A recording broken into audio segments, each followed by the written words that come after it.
Yeah, 17. It's gonna be like a 13.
Hello, America and curling fans from Canada to Newfoundland.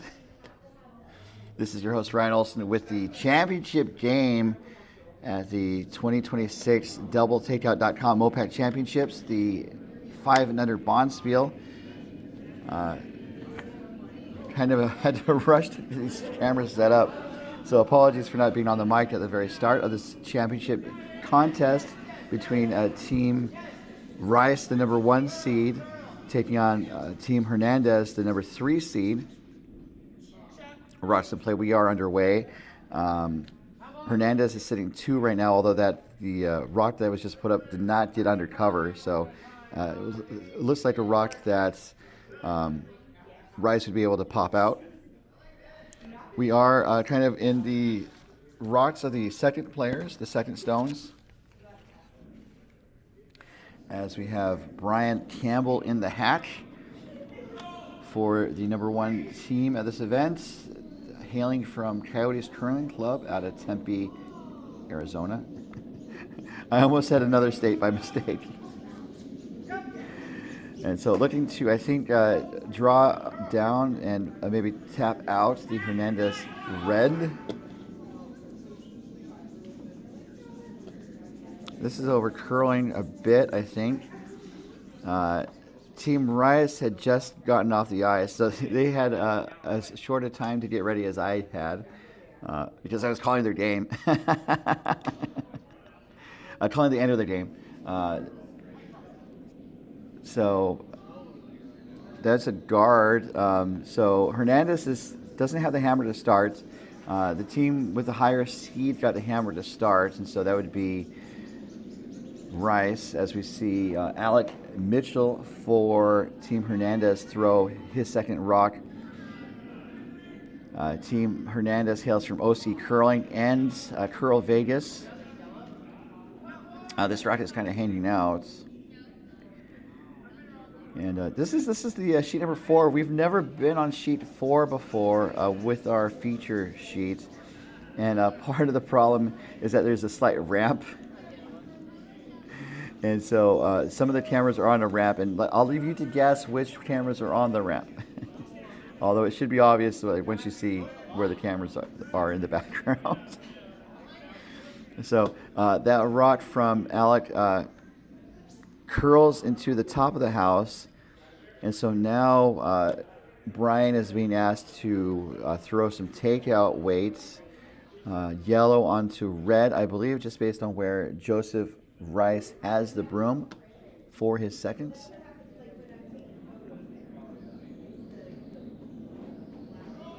So sheet 4 was chosen because the feedback from the players indicated that this sheet was playing the most consistently. And that's a fair point. And this is looking pretty good. Yellow onto red, yellow onto red. And yellow is shot, just like that.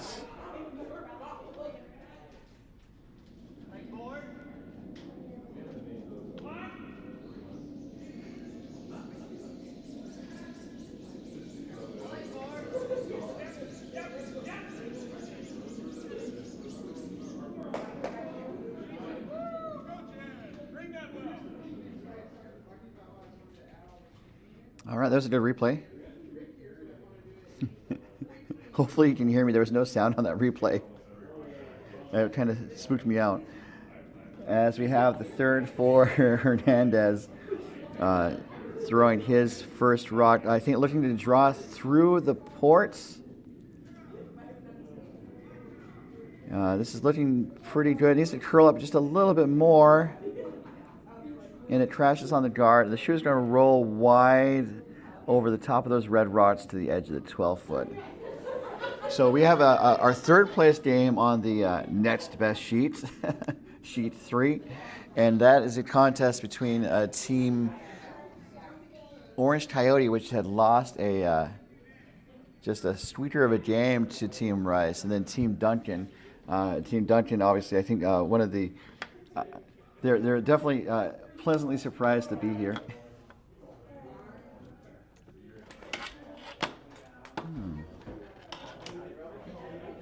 Sorry, I'm jostling cables because I plugged the power cable and it doesn't have power. All right, that's better. So we are to the third rocks for Team Rice. This is Brendan Foland. Looking to, I believe, put up a front stone or draw on top of the yellow in the top 4-foot.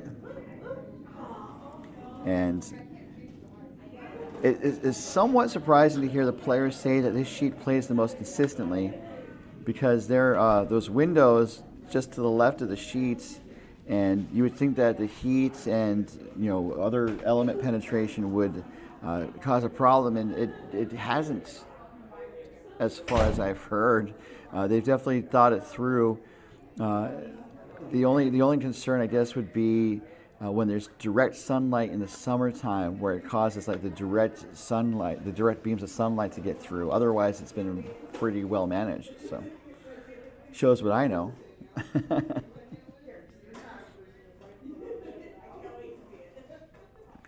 So that draws into the edge of the 4-foot.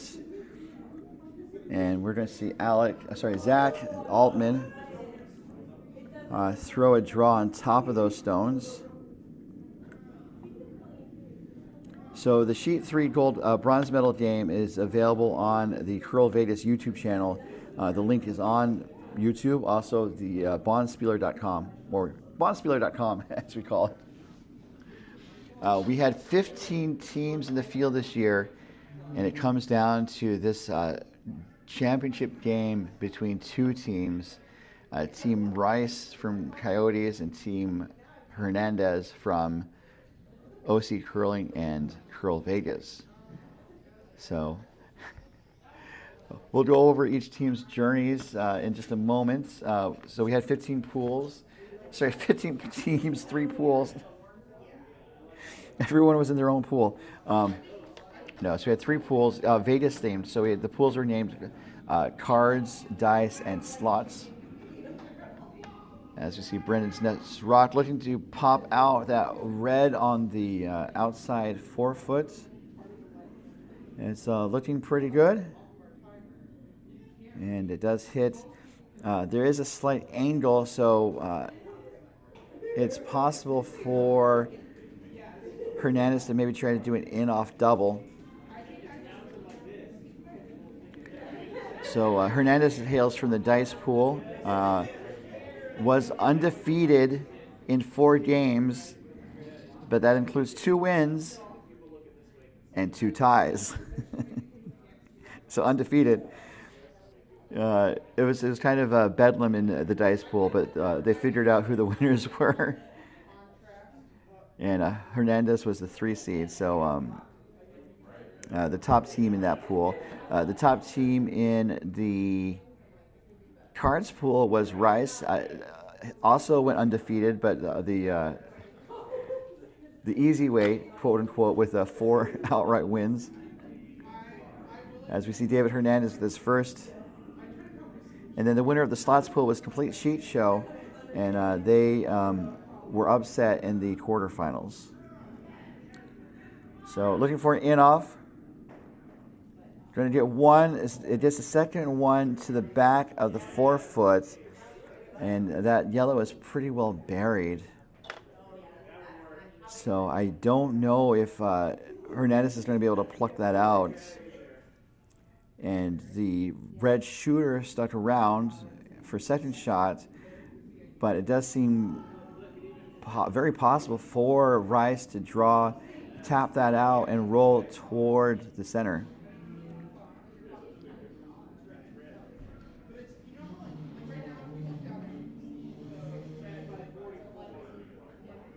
So thank you for everyone tuning in this weekend.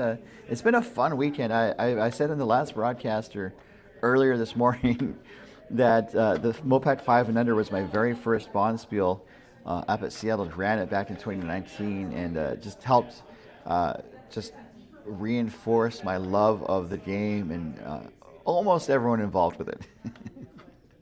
I would say everyone involved with it.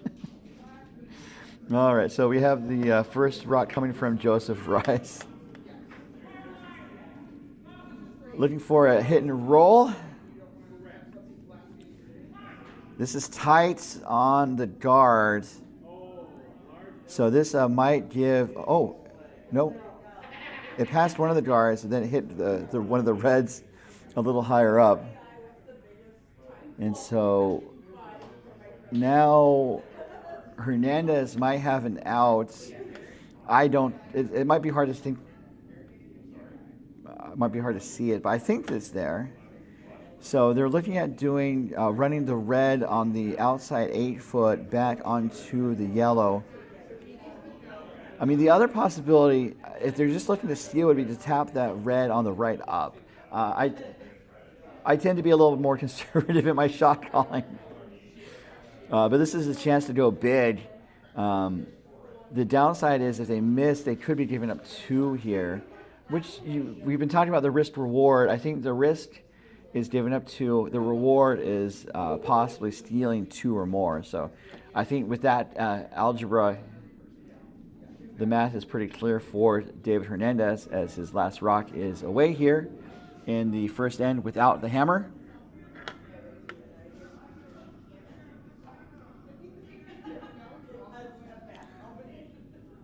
Needs to come back, and that was the risk. It's going to go through the rings out of play. So now Rice is sitting 1, has a chance for 2. Close to a nose hit and maybe a slight roll. And Rice just threw this shot. So he has once you, if you have more than one chance to make a shot, you usually do better the second time. It's just math. It's just science. This is Joseph Rice, sitting 1, chance for 2, with a hammer here in the first end. Calling for curl. The risk for this is to jam the red onto yellow, but that's not. Oh, that was super close happening. But did miss, leaving that Rice yellow in the back 4-foot for the single point. So great, exciting start to this championship game. So, if you are here for the game, sit back, relax. This is going to be a fun one. As we take a pause in the action, we'll be back in just a moment with the 2026 MoPac 5 and Under Bonspiel on the curling.gg network. As coverage of this event is being brought to you by doubletakeout.com, offering a unique ranking of the top men's, women's, and mixed women's and mixed men's, women's, and mixed doubles teams. See how your favorite team stacks up against the competition at doubletakeout.com. And by curling.gg.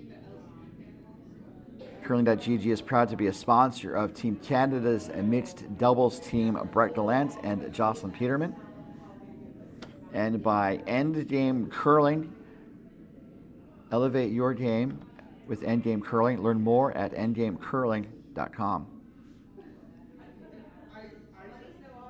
So back to the action in our second ends.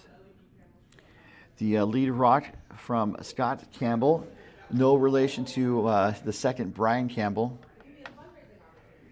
goes into the rings. And so we have the lead for Hernandez, Kira Minayan, throw her first rock. And I think looking to perhaps put up a corner guard. It depends on the strategy for David, but he's going to the position for a corner guard. And this is going to be more of a middle guard, not quite tight to the rings, but pretty well placed. So teams are, they consist of players with 5 years of curling or less. And so we do have a pretty experienced field this year, as David Hernandez is right at 20. That means every player on the team has 5 years, and this is their last MoPac 5 and under. And then for Rice, they are about 3 years of experience, 15 total years. As Scott's second stone, I think looking to put up a centerline guard would be the call here.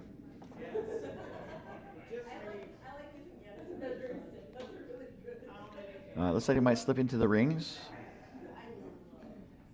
And it does. So there's 2 yellows there now. So it makes it mighty tempting for Hernandez.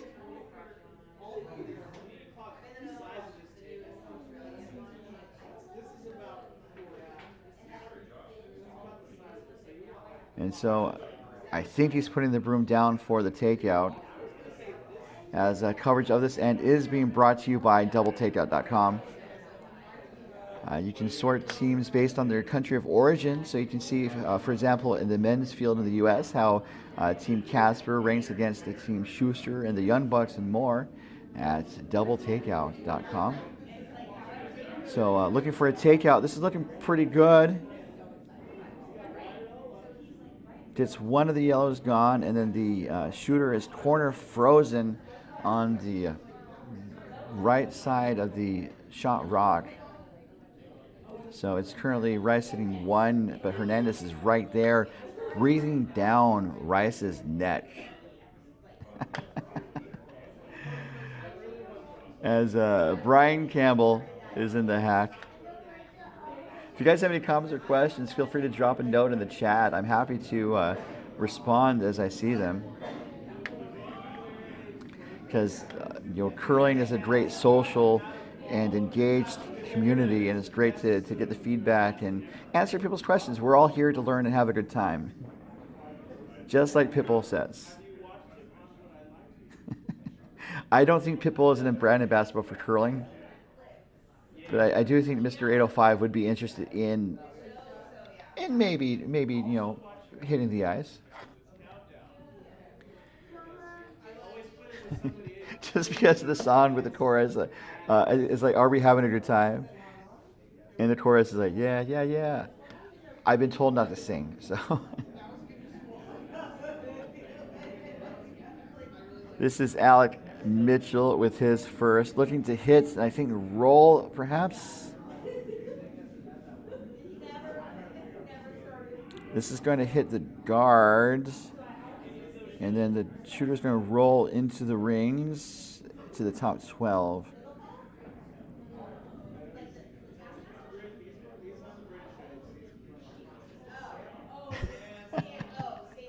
I can't do the pit bull. Woo!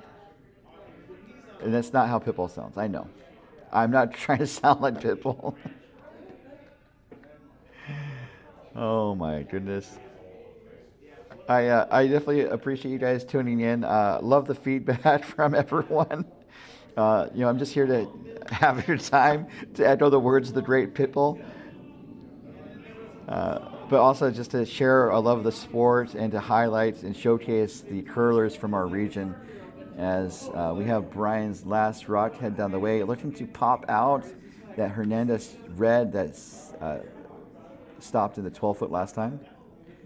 Shooter sits around on the 12-foot. Oh my gosh. I'm laughing because in the chat I was reminded of a joke I was trying to tell about. There was like a line of stones in the house, and so I was saying, oh, it looks like, 2 reds and a yellow stone walked into the bar, and what's the punchline to that joke? And I tried to come up with a punchline, and it still needs some work. And speaking of needing some work, Team Hernandez needs some work to get into scoring position here in the second end, as Alec and his second stone are heading down the ice, looking to, I think, make a play on the shot stone. And this is going to just chip the yellow, but enough energy to get it out of the house, out of play.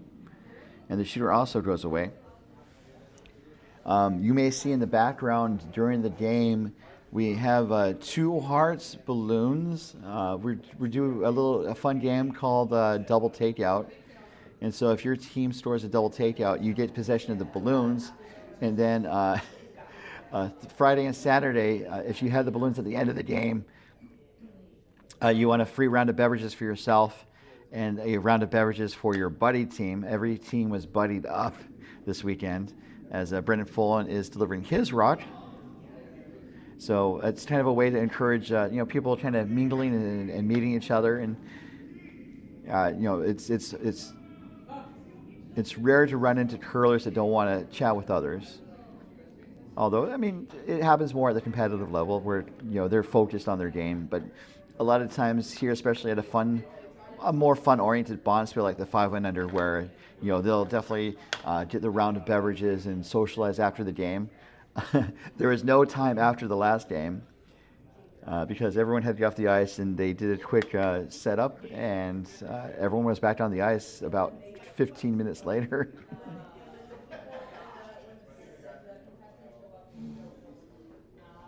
So with the double takeout balloons, we had an odd number of teams. If you recall my saying there were only 15 teams in the field this year. And so that means there was an odd team out. And so we created Team Wildcard. So if the team that had Team Wildcard had the double takeout balloons, the Wildcard team also won. And the Wildcard team are the Volunteers. So the Volunteers got at least a round this weekend. And that rock was a bit heavy, goes through the rings out of play. It looks like they were trying to make a play on the shot stone in the top button.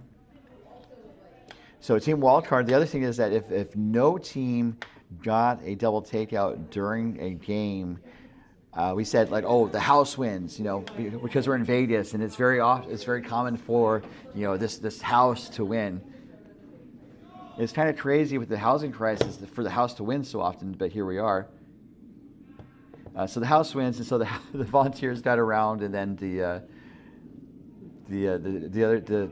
paired team got around as well. So Brendan's second stone looking to put up a guard to protect the shot rock.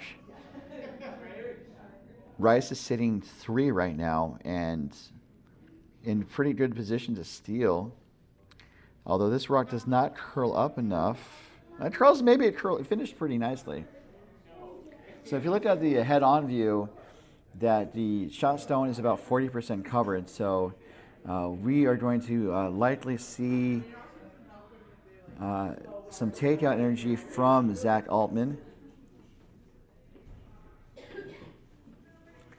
as we should watch this delivery. Kim, the ice tech, calls it a. Okay, he didn't do it, so I'll put a pin on it until another end. Looking for clearing some of these stones to have a path to the button. And it's looking pretty good. One yellow on the other. The shot yellow goes through the house out of play. And then the guard got kicked over to the left side of the 8-foot ring. And then the shooter sticks around on the 12-foot ring. So that was a good shot there from Zach Altman. He is the CurlVegas contribution to Hernandez's rink. I can't roll my R's. There's so many things I can't do or should not do. And part of growing up is realizing which part is which.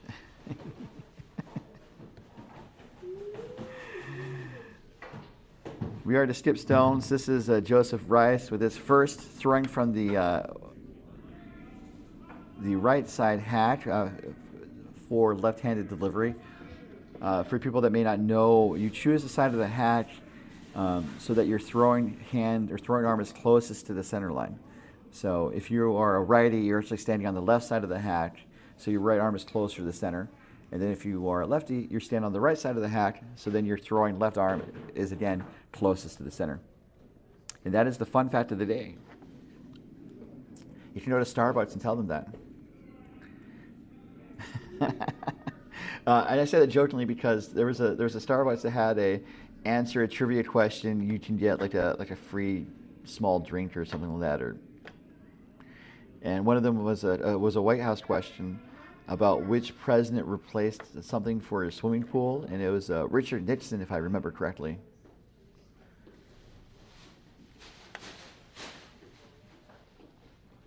So that rock turns into a guard for the Hernandez red, and this is David's first rock, looking to draw into the pile on the left side, it appears.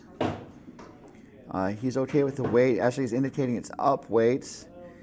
And then maybe they're trying to coach it over to see if they can make some contact. It's not going to curl back enough, I think. And it's going to go to the back of the house, out of play. You can see how it finishes. So the line was pretty good, just the weight was a little up. So just one of those quandaries, mysteries of life. One of my approaches to curling is to have fun, and I hope you guys are having fun, and anything I can do to help you guys have fun, including freshen up your drink, I would be happy to do.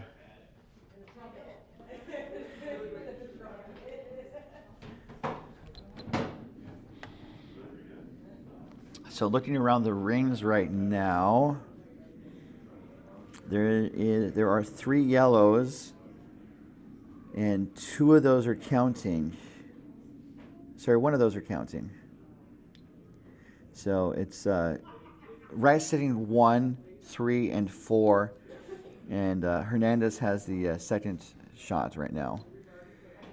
And it looks like they're going to draw in with Joseph's last rock here.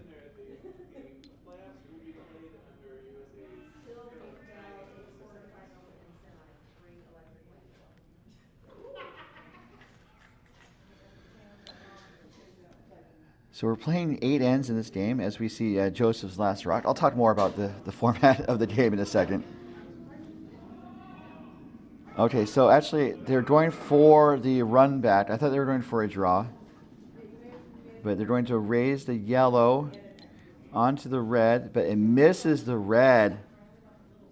And the shooter's going to roll wide to the top of the house on the left. So how might Hernandez capitalize on the situation?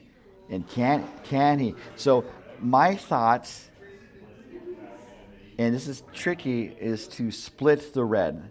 So if you hit the red on the side with the right weight and the right angle, you can kick that red a little further up and then have the shooter spin towards the left and count. I don't know if he can get to the shot yellow. And I think they might be trying to split. Because just kind of based on the arm gesture that David made.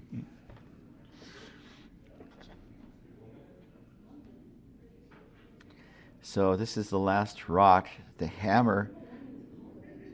Down one, facing one. I think going for the splits. So he has to have the weight and the line to be pretty close to perfect to execute this split. So they're pushing for the curl. Weight was 1430, so the weight seems to be pretty close as that comes out to help. Going for the split, it kicks the red into scoring position, and then is it enough for the second point? And the vice skips are looking it over the thirds. Kira's doing a little hoppy thing in the background.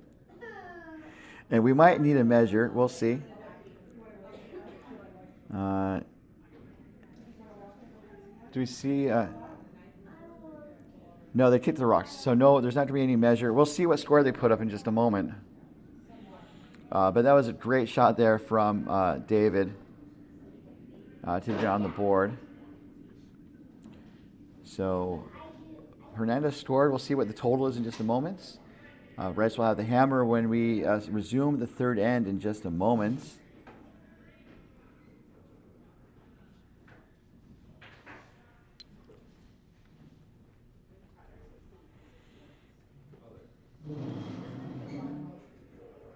As Akira is getting set for the start of the third end. I guess we could let you guys know that we do have upcoming MoPac events. The Season of Champions continues here in the Mountain West. So we do have the Senior Bonspiel coming up. Registration will open in a couple days for that. So if you're over 50 years old, you can join us at Lake Tahoe Epic Curling for an epic good time for the Senior Bonspiel.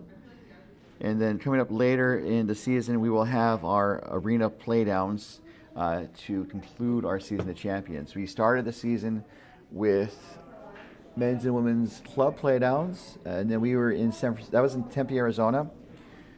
We were in Oakland, California for the mixed fours playdowns 2 weeks ago, and we're here for the 5 and under. We also, I think, are planning a mixed doubles event.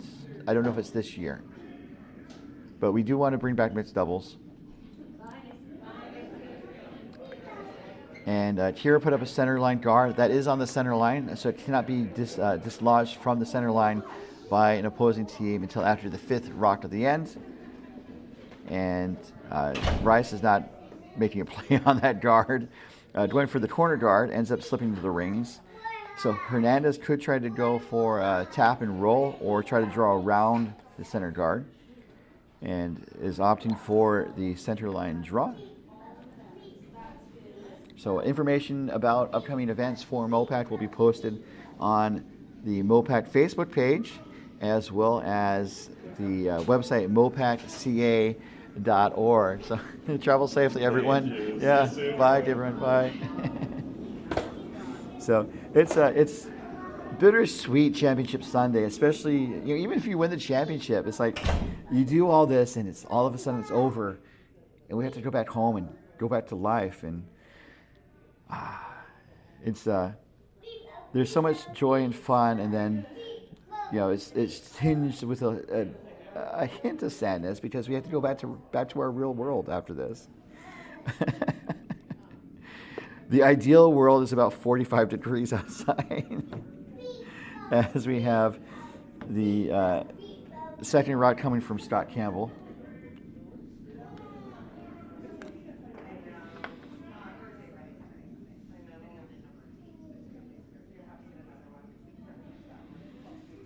And this rock is looking to draw on top of Kira's second stone, which was really nice. It settled in the top 4 foot, if not the button.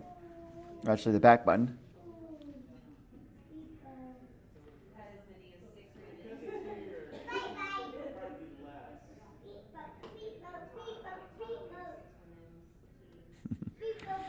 Coverage of this end is being brought to you by curling.gg. Curling.gg is growing fast and is partnered with Jamie Sinclair with the Curl Up with Jamie channel to bring more curling insights to fans everywhere at curling.gg. And we are seeing Alec, I think, looking to hit and roll off of the yellow stone on the right side of the house.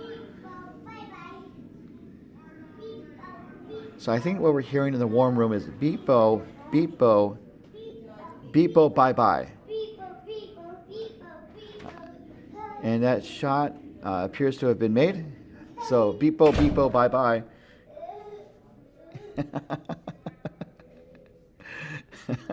Sorry. Oh man, it's fun to have kids around. All right, so the situation in the reins is Hernandez is sitting first and third shots. Rice is sitting second shots. And it looks like Brian Campbell is being asked to draw on top of the shot stone. No score posted as yet on who scored in the second end. But we know Hernandez scored at least one. It was maybe two. And this next rock from looking to draw on top of the red. And this is looking like it's not going to get on top of the red. It's going to be top of the house. So that could be trouble for Hernandez later in the end. And so Hernandez wants to kind of close the door.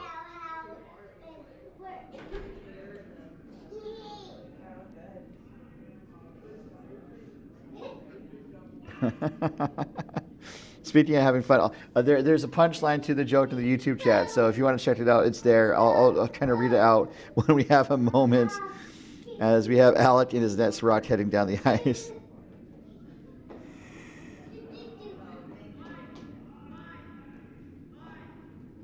So the other thing is, like, why would they go to a bar when they could go to a restaurant and have sliders? So this rock, they wanted to put up a front stone or a guard, and this is going to tap the yellow up slightly, and not a bad outcome. And so the score has been posted. It's just a single point for Hernandez in that second end. So they had it. They were trying for two, and that was probably the best chance they had for two, and it was fairly well executed. Just didn't quite get into the second scoring position. So with a lot of front stones not helping Rice, Brian Campbell's being asked to drop the boom, as it were, to peel out some of these rocks in front of the house down the center line.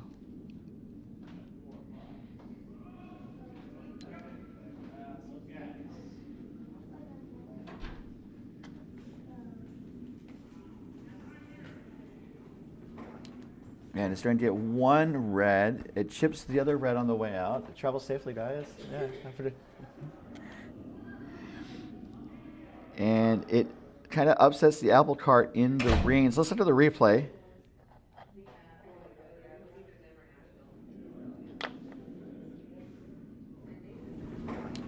And it's trying to get one red. It chips the other red on the way out. Travel safely, guys. Yeah. And it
All right, I just had this on mute. The replay put me on mute. Oh, all my great lines, my jokes. I don't think you missed anything. Aside from the action on the ice. Thank you, Anto. I appreciate it. As this rock from David is coming down the way. It chips off of one of the stones and rolls to the right from this view. And so I think it does kind of accomplish what I was thinking about maybe doing on the right side, which you missed. I was saying maybe try to put up a blocker or nestle on top of the shot rocks on the right side of the house. And David, chose the left side. Makes perfect sense because they've been drawing down that path for a while. They know the line and the weights. Ended up hitting and rolling toward the pile on the right. Trying to see who shot is right now.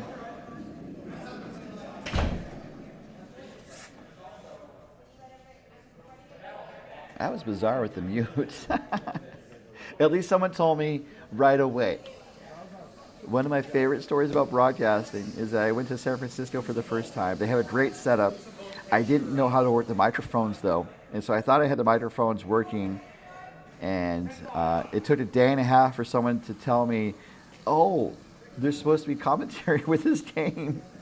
They thought I was just like switching the camera angles on, without talking, which is possible. But it's also a bit silly that I went for a day and a half talking to myself before someone told me what was going on. So the broom is down for what I believe to be a draw, as Joseph Rice is getting set.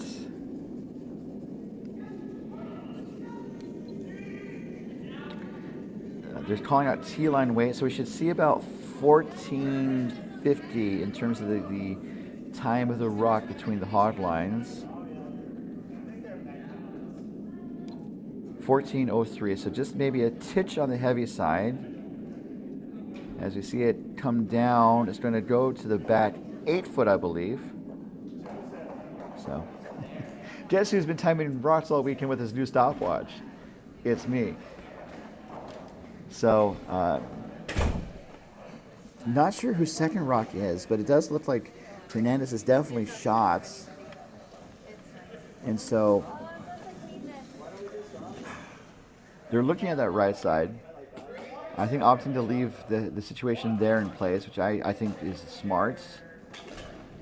And so they're looking to put up another stone in the top 4 foot, biting the 4 foot. And that would make it super hard for Rice to draw for a single point.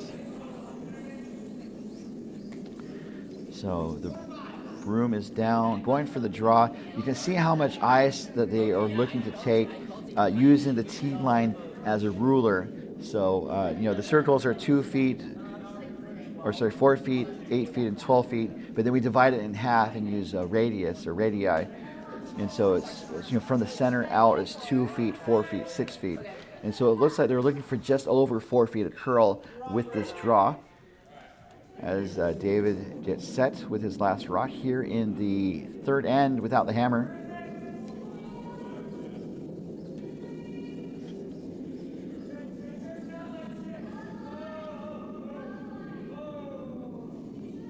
Sweepers are called off. The weight looks a little up. Lights the miss as well. 1531, so it's a little on the light side, so they kind of adjusted the plan. Going for the top 8 foot, and it's going to get to the 12 foot. So,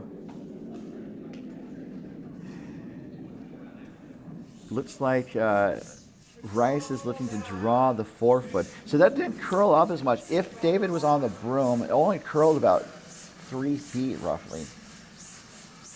2.5 to 3 feet. So, good skips watch both sets of rocks as they traveled on the ice, both your teams and the other teams, and they use it to kind of build a map in their heads of the ice sheet. And so based on that, Brendan has the broom down for Rice to draw the full 4 foot for a single point. And this is the rock coming down the ice right now.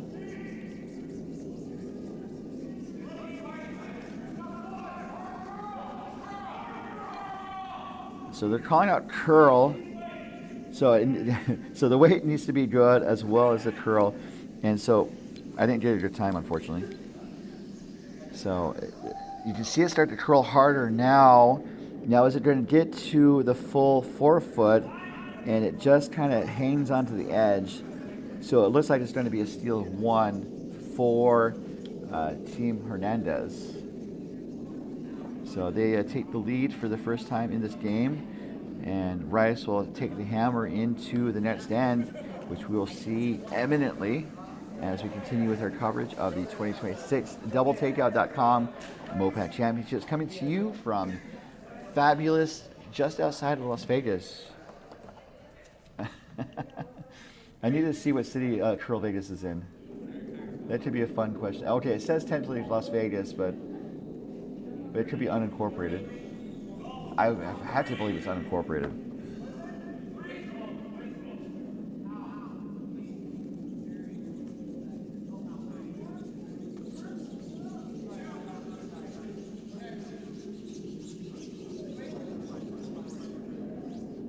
All right, so Kira's first shot underway while I look up the geographic border of the city of Las Vegas. I'm not quite sure. So let's say fabulous Las Vegas. We are in fabulous Las Vegas. Not quite near the strip, though.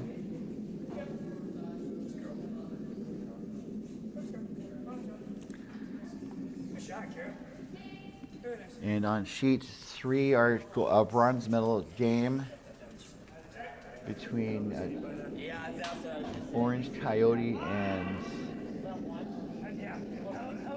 Team Duncan. Orange Coyote stole the third end and is now tied with Team Duncan 2-all.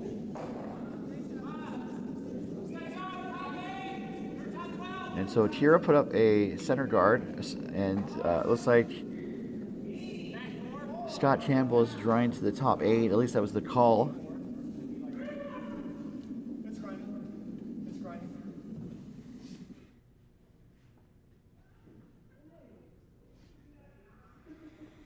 And that gets to the top 12, just outside the 8-foot ring.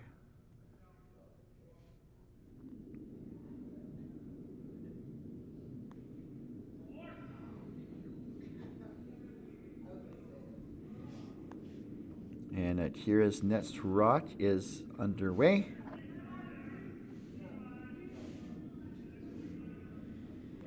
I think looking to try to draw around their guard.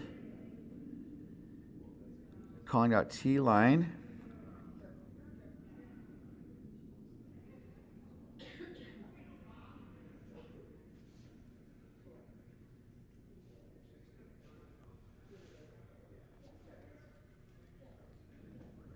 And that was a pretty good shot. Coverage of this end is being brought to you by Endgame Curling. Take your broom on the road with ease with the Endgame travel handle. Endgame's 100% carbon fiber 3-piece travel handle is built for convenience and fits most carry-on luggage. Plus, is compatible with heads of other broom brands. Elevate your bonspiel game with Endgame Curling. Learn more at endgamecurling.com.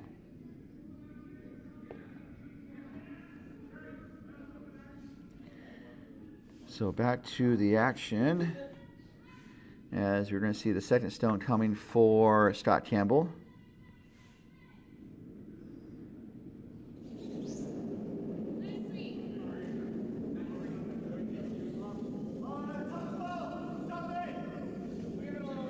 It seems like a good time to talk about each team's journey to the finals, their championship path, as it were.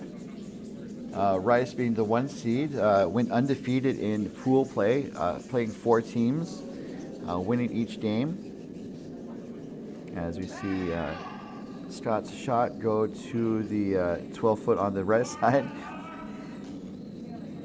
So Rice was in the cards pool and defeated Full House from Lake Tahoe Wine Country, as well as Orange Coyote that we're seeing in the third place game. Orange Coyotes from OC Curling as well as Coyotes. And then they also defeated In and Out Turns, a OC Curling and Wine Country team, as well as Clever Curl from OC Curling. And then in the quarterfinals, it was a rematch between Rice and In and Out Turns, and Rice jumped out to an early lead and didn't let up. As we're seeing some takeout from Alec. It flashes, unfortunately. So they defeated In and Out Turns in the quarterfinals, and the semifinals, it was a back and forth battle between Rice and Orange Coyote. So they had rematches in both of their playoff games. And so it was tied after the sixth end, and then it wasn't necessarily tied. It was close to being tied, sorry. Basically, Rice kind of took control in the second half and went to a 9-5 victory. I was about to say cruise, but there was nothing related to a cruise about that game. As we have Brian get set for his, I believe, first. And so here we are in the championship game against Team Hernandez. And I said at the top of the broadcast that Hernandez was undefeated, like Rice. And Brian's able to peel the guard, but kind of based on his expression, he was, I think, hoping to hit the shot rock on the button. So Hernandez is also undefeated, the 3 seed, but the record includes 2 wins and 2 ties, and that's how they got undefeated, which is totally fair, understandable. We don't have tiebreakers in pool play, at least this year, and so we're going to see Alex next rock. So opened up the campaign in Dice Pool with a tie against Coyote Wilds, and then defeated Team Tanner. So Coyote Wilds from Coyotes defeated Tanner from Oval Curling, and the second chance to take out the yellow on the right, and ended up as another flash, unfortunately for Alec.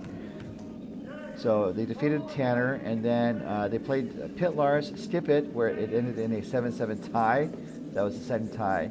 And then in the fourth game of pool play, Hernandez defeated the Vegas Whiners from CurlVegas and One Country, so 2-0-2, causing some merry havoc in the dice pool as Brian gets set for his next rock. In the playoffs, Hernandez had a rematch with Pit Lars and won 7-4. And then in the semifinals, they played Team Duncan, one of the top teams in the field. And the takeout that time was made. And you can kind of see Brian, I think, noting the release and some of the technique involved in that shot. So Hernandez defeated Pit Lars in the quarterfinals. In the semifinals, it was a match between Hernandez and Team Duncan from Coyotes, and they won 8-2. Ended fairly early, and here we are in the championship, and you're caught up on both teams' championship path, as we have Zach Altman taking a crack at this takeout, and this looks to be on the money. It might roll out. And indeed it does roll out, but there's just one rock on the sheet of play, a Rice yellow in the top 12 foot, about 10:30 if the house were a clock dial and I were a lady. I think the song goes, if you were a carpenter and I were a lady. I get the song confused. And I'm still not allowed to sing. All right, we're still having fun with jokes. And also, yeah, some great questions in the chat I'd like to get to in just a moment.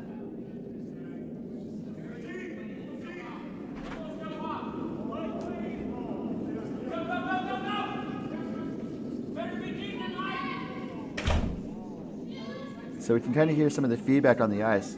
I can maybe turn up the mix a little bit with only 2 games on the ice.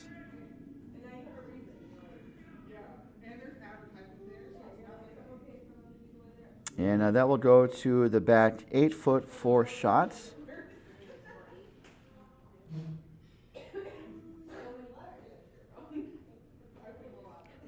So one of the questions in the chat was which team this weekend had the best the best jerseys, and someone chimed in about the neon pink and teal that Team Duncan has, and those are pretty fly. I kind of like the flash of the orange Coyotes because they're rocking kind of a dotted blue and yellow pattern, almost like a cycling jersey. But I also kind of like the look of the Hernandez, kind of blending the mountains and the Southern California together, and they actually works pretty nicely. And I do have to say I'm a little biased in terms of jersey design because I designed the jerseys for my club. So I also like my jersey, but no, those are all pretty nice jerseys. The four non-blondes. The four non-blondes were rocking kind of. I thought it looked kind of like a denim or grunge look from the '90s, even though they're very much like modern fabric. And it almost looked like grunge with blue jeans, and you wouldn't wear blue jeans on the ice, and four non-blondes knew that. So we're back to a single Rice rock in the rings. For shoes, I definitely liked David's kicks, just because when he walks up and down the ice, the white soles kind of catch the reflection off the ice, and so they kind of glow a little bit. So I liked that look.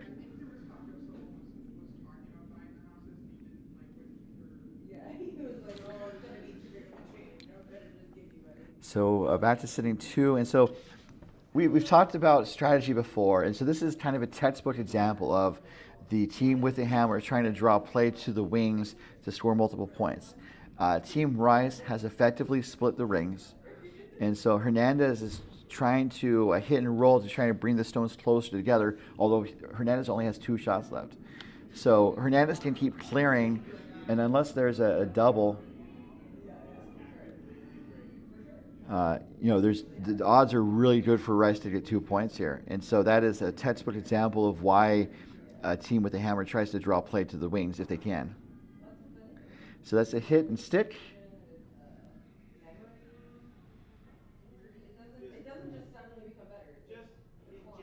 And I guess we have a second. So some of the jokes coming about the 3 rocks rolling into a bar. Kendra has 2 takes. One take was 3 stones roll into a bar. The bartender says, "Let me guess, on the rocks?" One stone says, "Yes, 3 whiskeys on us." And the bartender says, "Nope, this round is on the house." So I guess it's like pours the drinks out on the ice or something. The other joke that Kendra had was 3 stones roll into a bar. The bartender says, "Let me guess, on the rocks?" One stone replies, "Nah, we're just here for the sliders." So kind of getting that pub food joke I was working on into the reference. Joseph's first rock looking to hit, and this is maybe going to roll a little bit. It rolls towards the left, and this could be an out for Hernandez. I'm sure Joseph would have liked to have nosed that stone. I'm not quite sure what Woody shoes are. Responding to the chat. So there's a bit of an out for Hernandez. He could try the double, and the top teams would probably try to double those out and leave a clean sheet, so that way the most Rice could score is 1, and Rice would probably try to blank the end. Given the skill level, I think Hernandez is going to try to hit the back yellow out and then maybe roll slightly. That's my guess. If it rolls out though, then Rice is going to have a shot for 2, and if he's hot and flashes like he's about to do here, then Rice has a chance for 3. Disaster. Oh man. So well played end by both teams. Just a couple of slight misses on Hernandez's part led to Rice having this open draw for 3.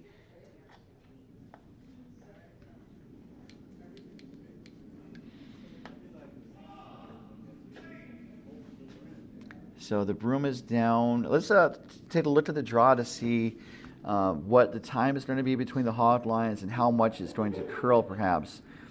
So the broom is just inside the 4 foot, and let us see where it ends up, as Joseph Smith has 2 in the hand, looking for that 3rd in the bush.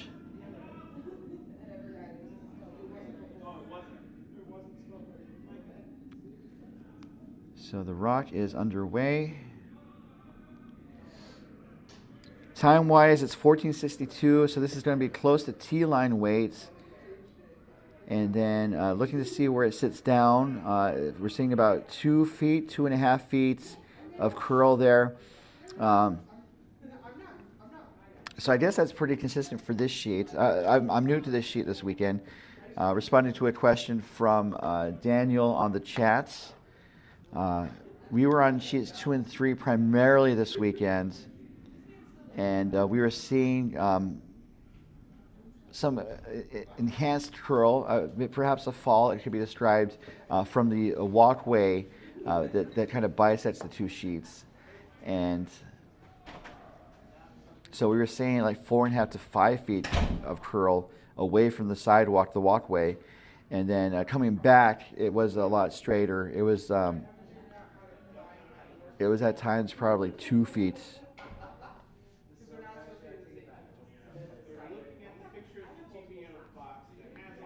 So opening rock of this 5th end of 8 ends of regulation. If the game is tied after 8 ends, we are resolving the game with a draw shot.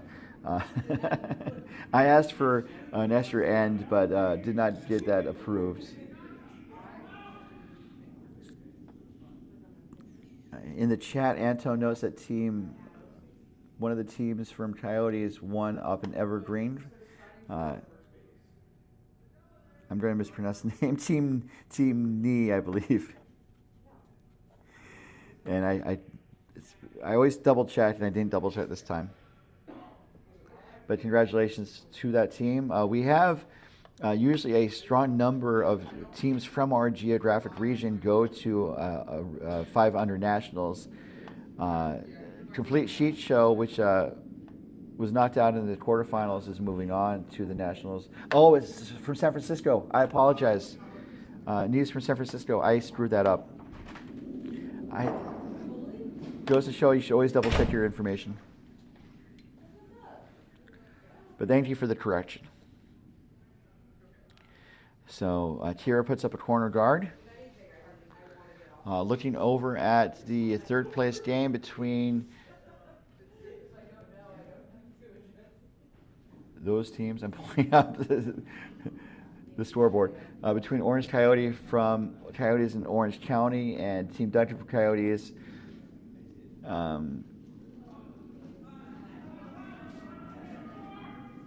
I'm not quite sure about the score, honestly. I'll have to double check.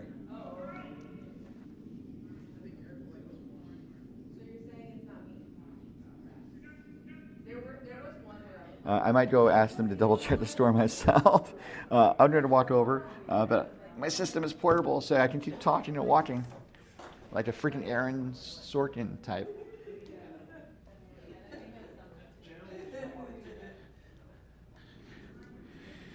So there's 2 yellow rice rocks in the rings. Looks like Hernandez is looking to make a play on at least one of them, and maybe hit and roll under the guard that Kira just put up. And does that kind of arm, that leg extension for balance. Kira's a dancer by training. And looking to hit and roll.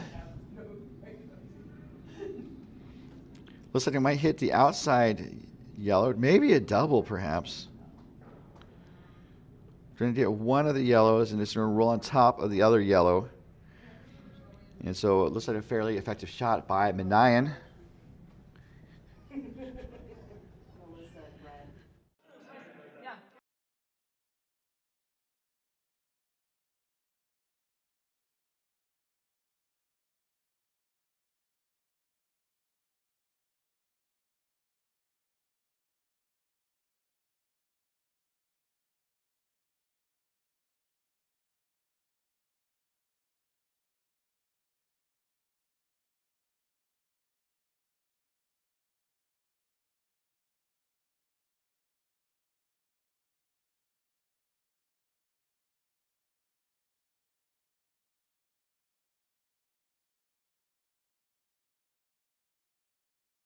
Okay, back to the action. Next route from Rice, chips out the red. The shooter's going to stick around to sit for second shots.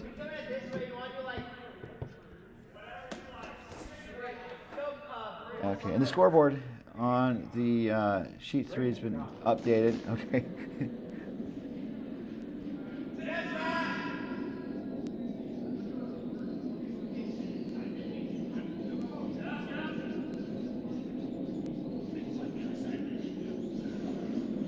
I'm still confused. All right, next start coming from Alex.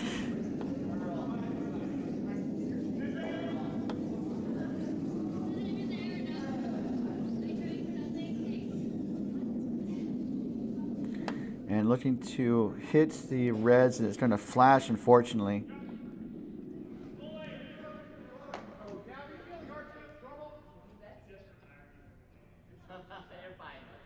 Get out of your head. Shake it off, dude. You're good. A lot of game left. Okay, I think I know what's going on. So, Team Duncan of Coyote is up 3-2 over Orange Coyote. Orange Coyotes from Coyotes in Orange County. My gosh, trying to say that quickly.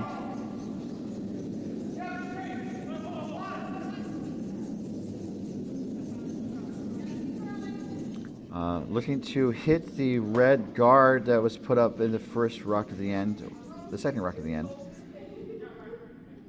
So it looks like Rice is starting to put the pedal down or put their foot down in this game as they have been making their shots. And again, Hernandez is having those slight misses. As we see Alec have another bite of the apple, the takeout apple. What would a takeout apple be? It would not be like a road apple, one hopes. And actually, they're looking to draw, I believe, just based on where David has the broom.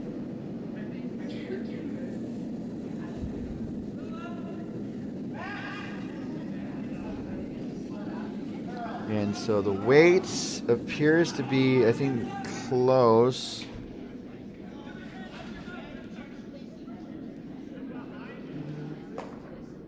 Looks like it's going to go deep in the rings. Might go through, actually. It stops in the back 12 foot. Good for third shots.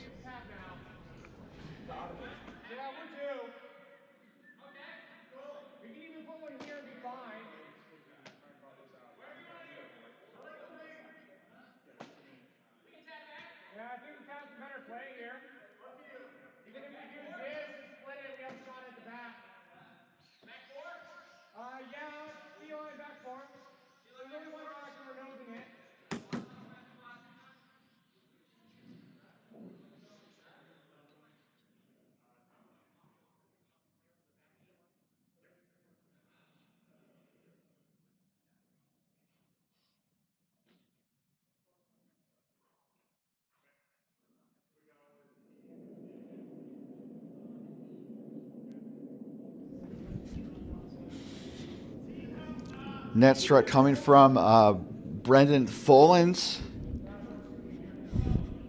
And I think looking to draw down on top of that red. Actually, it's going to go into the pile, maybe jostle things around. And it does. And so just like that, Rice is sitting 3.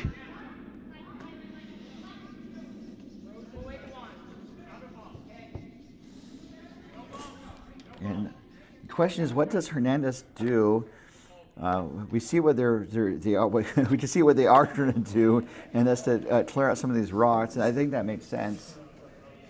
They are down. Excuse me, they're down just 2. I mean,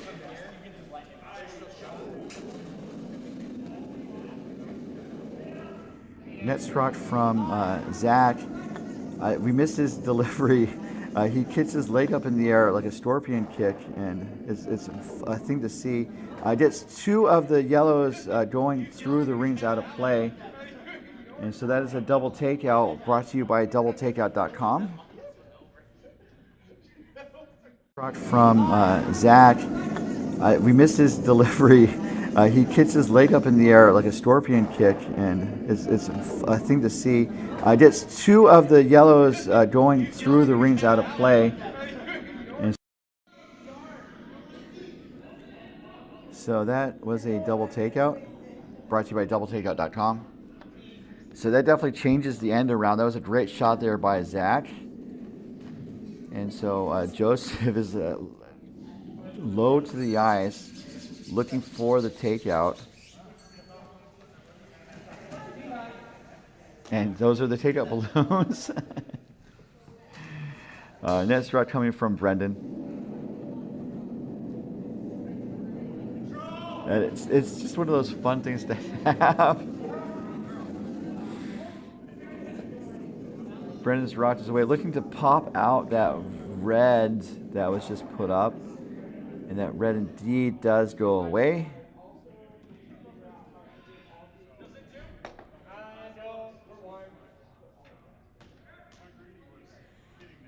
So Rice is 1 right now. And so Hernandez, I think, is looking to pop that yellow out to sit 2. As we're going to see the next rock coming from Zach Altman. Talking about I think the right line. And let's see if he does the kick. Not this time. Kind of reminds me of the Jonathan Frakes reality show Fact or Fiction, and they have that super cut where he says, like, "Nope, we made it up. Not this time. The writers, made it up," or something like that. Oh. So, Zach runs the yellow onto the red in the back where it jammed. So just so close to being a good shot.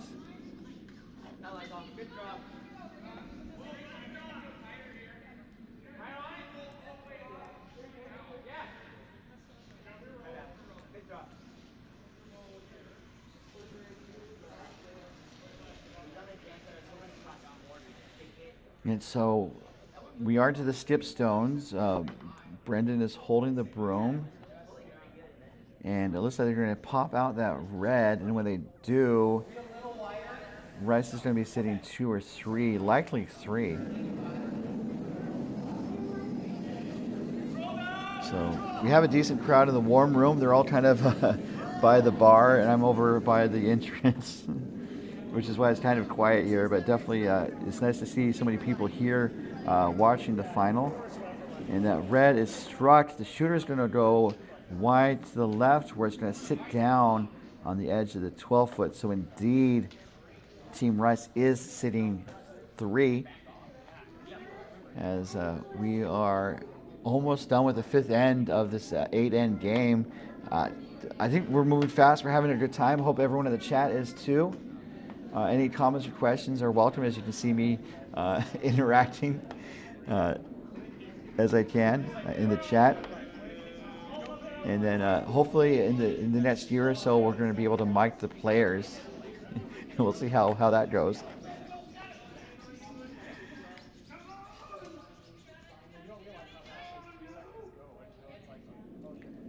So David is looking to, I think, draw on top of the shot stone, or in front of the shot stone. I think they need to be close to the rock, because Rice is probably just going to hit it out. This is coming up light, though. So, like, at the best, it's probably going to be top of the house. Zach came up to help and kind of backed off when he realized it wasn't necessary. That settles down for second shot. And so Brendan has the broom down right away for Rice to pop that out. And Rice is moving really quickly. One skip is saying, "Don't mic her." We will definitely be able to mute the players if we need to. And then we have the pig jar for burned and hogged rocks. We can just have a swear jar on the ice too. do the money to charity. This is Rice's last rock, looking to pop out the red. And this is going to chip the red with enough energy to get it out. The shooter goes away as well. And so facing 3, Hernandez is going to have no choice but to draw for the single point here. So another well-played end by Rice. Hernandez doing a valiant effort to keep up, despite some slight misses by the team. And so David is getting set for his last draw for 1. And again, looking for, this is going to be closer to about 3 feet at curl based on where the broom is. David threw, I think, a little bit more pace this time, a little extra juice. 14 seconds. So they might need to use the backing, although it looks like it's sitting down pretty nicely. And it will stop in the back forefoot for the single point. So good draw there by David.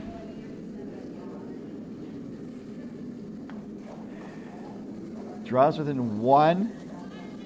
The score is 4-3 in favor of Rice over Hernandez. And we'll be back in just a moment with the 6th end of our championship game here at the MoPac 500 Bonspiel. And a huge thanks again to our sponsors, including DoubleTakeout.com, offering a unique ranking of the top men's, women's, and mixed doubles teams from around the world. See how your favorite team ranks against the competition at DoubleTakeout.com. And by Curling.gg. Curling.gg has a new feature, a new beta feature that lets you upload photos and recreate real curling scenarios. Check it out and give it a try. And by Endgame Curling. And by Endgame Curling. Elevate your game with Endgame Curling and learn more at endgamecurling.com. So, 1 second. Rods in play. We are underway here in this 6th end. It's been a pretty close game so far. Rice got off the ice like 20 minutes before the start of this game, and they are showing no signs of letting up as the next rock from Scott is heading down the ice. And after Akira put up a center-ish guard, the rock from Scott is going to be a corner-ish guard. Actually, it looks like it might be biting the rings. So we had a request on who won the Hogged and Burned Stones drawing. And we can say, I'm pretty sure it was Mike Q, which is a reference to Mike Quijano from Clever Curl. He did not need to be present to win. And the pool was on the smaller side this year, about $23. But that $23 is worth a couple pairs of beers. Next rock coming from Kira.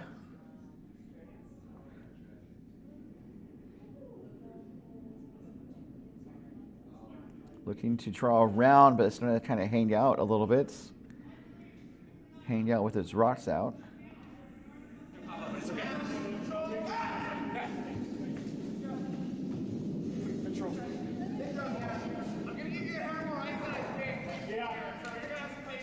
So it does look like the takeout is there, and Joseph puts the broom down for the takeout.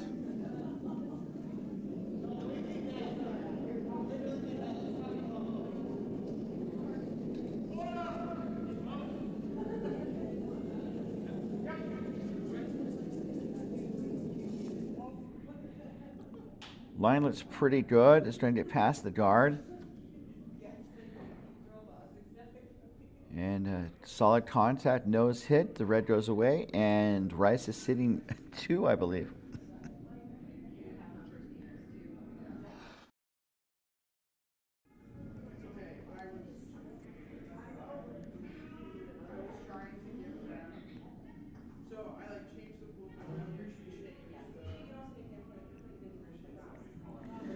Coverage of this end is being brought to you by curling.gg. Curling.gg is a proud sponsor of Team Canada's mixed doubles team, Brett Gallant and Jocelyn Peterman. Alex, first rock. This is a interesting situation where Alec has been asked to throw takeouts, and he just hasn't been able to find the right line. That might be something to look at the tape and review. You know, as curling is a there's a lot of teachable moments in curling, shall we say. So rest is sitting 2. Well, the other thing is that, you know, Alec has not been making his takeout, so how does Alec adjust and how does the rest of the team adjust? And that is part of the teachable moment.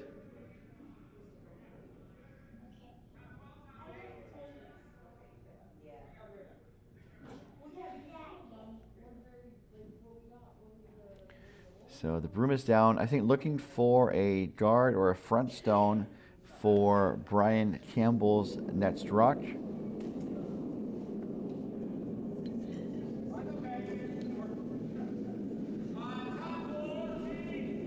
So they're saying about T-line weights. And their jerseys say Arizona. I thought it said Amazon for a second. Weight-wise, that was $14.94, so that is a round T. Top of the house, top 8. So there's 2 stones down the center line, 4 rice, plus that third rock that's biting the edge of the 12-foot. So does David ask for the takeout again from Alec? And the broom is down for the takeout. So let's take a close look at this shot to see how it unfolds. Going for the out-turn counterclockwise rotation. It's tight to the line, so sweepers are on it. It looks like it's going to get past the guard, and it's going to get both yellows moving. One of the yellows goes through the house and parts on the hack, and they try to stop it, almost risking themselves. And it's important to keep the rock from hitting the hack, but you don't want to hurt yourself to stop it. And then the other yellow went to the edge of the circle in the full 12-foot, kind of next to the yellow that's been there since like the second or third shot of the end, the second shot. So that was a good response to Alec, and I think a well-managed team shot because they were sweeping pretty heavily to make sure the rock got to where it needed. And so the broom is down for Brian to peel the guard.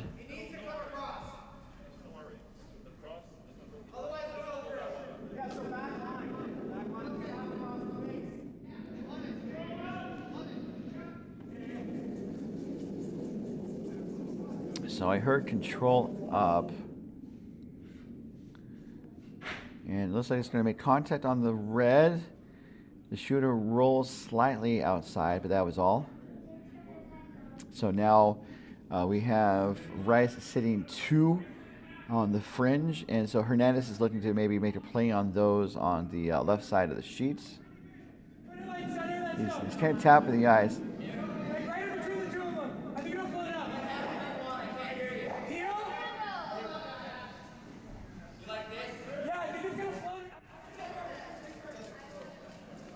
So they're debating which handle to take.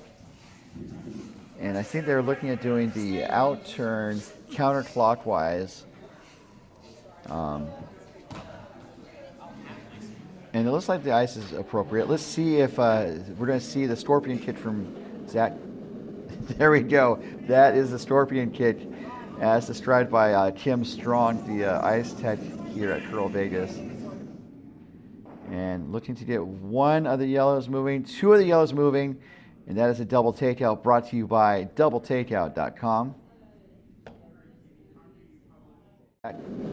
There we go. That is the scorpion kick as described by Tim Strong, the ice tech here at CurlVegas.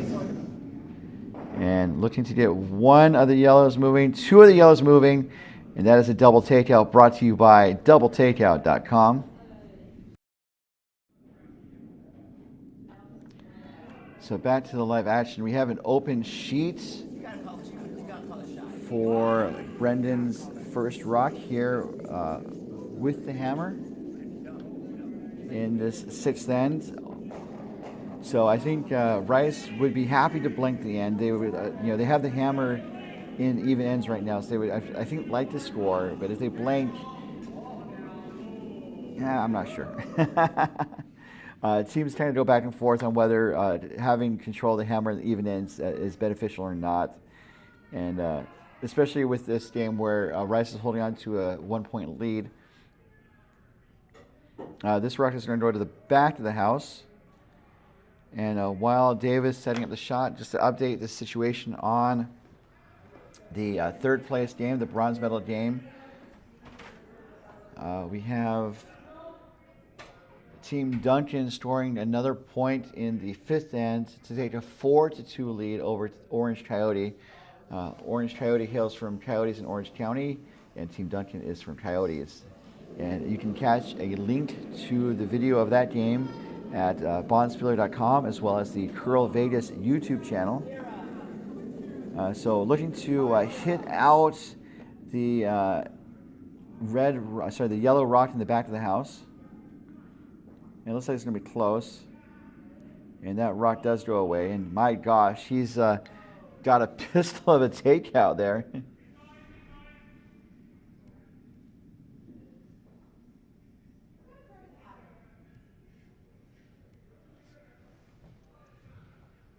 So back to the empty house, just like me after this curling tournament.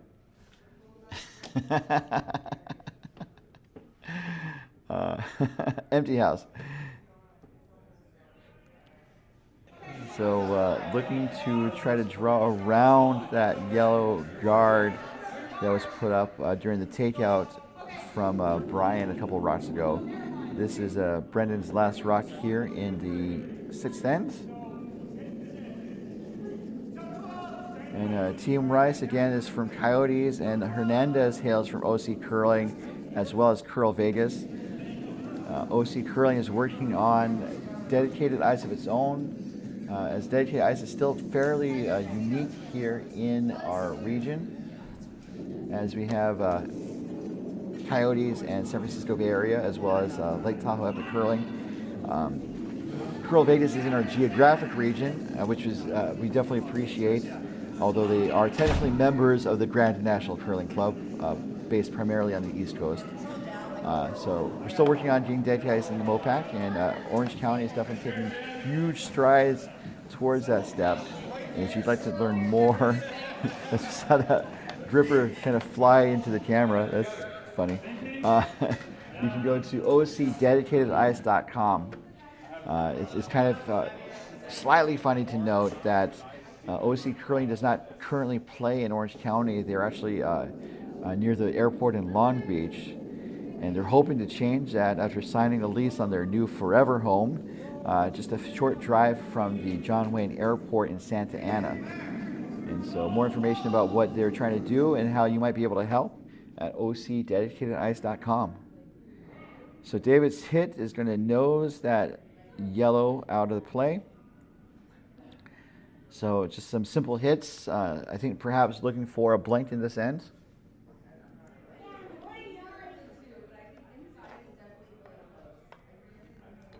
And the CurlVegas story is fascinating. I don't know all the details, but I do know that there is a predecessor club, and the group behind CurlVegas kind of said, we want to really focus on dedicated ice, and so they really put all their chips, as it were. We're in Vegas, why not use the metaphor? They put all their chips on the dedicated ice, and they were able to get it established in fairly quick order. And this is a beautiful facility that they have here east of the airport, between the airport and Henderson.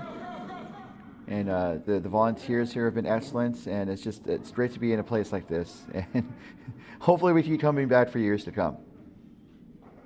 as the hit from Joseph is made. And right now it is Rice sitting 1. So returning hits back and forth. We are headed to a blank. We haven't had too many blanks in this tournament. We've only had 2 or 3, and Complete Cheat Show is responsible for 2 of those in different games. So looking for a ticket to Blanksville as David gets in the hack.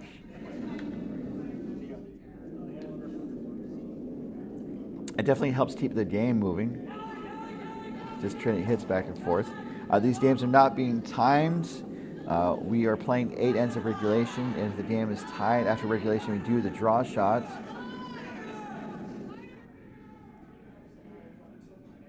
So it's over curling, and Zach is really working to make sure the rock goes through the rings out of play.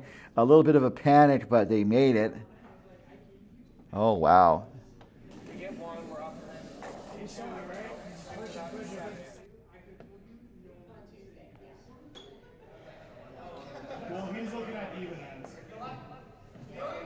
So Anto in the chat was saying that the strategy would be, if you have control of the even ends, score the single here in this end, and then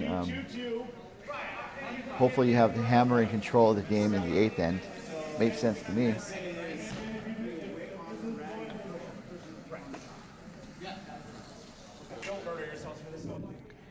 So this is the last rock to the end, and we will see what Rice decides to do. Do they go for the single or do they go for the blank? And if they do go for one, it definitely makes all my they're doing a blank talk seem a little silly, but I'm a very silly person.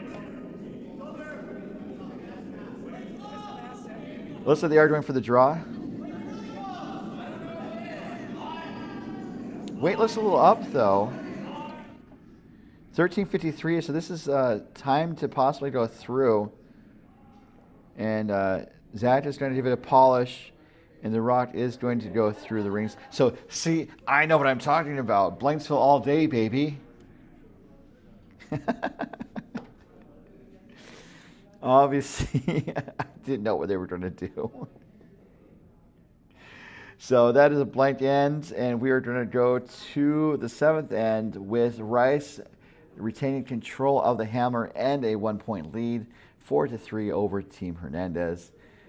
Do stay tuned. We got 2 more ends of a great championship to go, and we definitely appreciate you guys tuning in.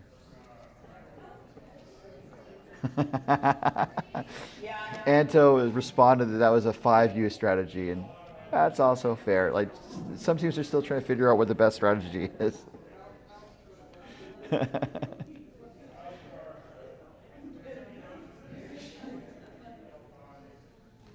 Anto is also saying she's seen an 8-ender. That is something I've not been able to see. I would love to get an 8-ender on a broadcast. That would just make my year.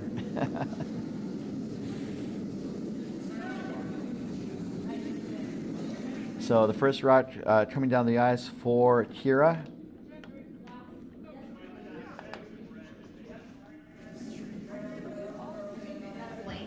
Yeah, it was a blank. Yeah, honestly, I was like short, heavy, in the house, all of them fine. So that is a center line guard, and just as a reminder, we are playing the no-tick rule for this event. We try to do the event as competitively as possible because that is what our teams will face if they go to the national stage. So we have the no-tick rule. We don't require the competitive orange brush pads for a 5-under, and that's just kind of an acknowledgement that this is supposed to be a more fun event and not entirely a 100% competitive event. And likewise, we don't have timers for this event. Partly it's because of volunteers, and partly it's because, again, it's supposed to be a fun event, and teams are supposed to kind of find the best pace for the game without being harassed on time. Although we do have a method in place to try to keep teams on time. Teams should be playing in ends in about 17 minutes total. And if they don't, we do go out to the ice and kind of remind the teams to pick up the pace. And if they don't get back on pace, we give another warning to the offending team, and if they then continue to offend, we then start timing rocks, and if they don't complete the delivery within the amount of time, I think it's 45 seconds, then we start pulling rocks. So we have not gotten to that third step yet. It perhaps could have gotten to that point in the last game with Rice, because there were a lot of conversations about shot selection, but we just let it go for that draw. And we're talking about maybe ringing the bell for the playoffs next year. I hope we don't, but we'll see what happens. As Kira puts up another guard, and Scott is looking to draw around.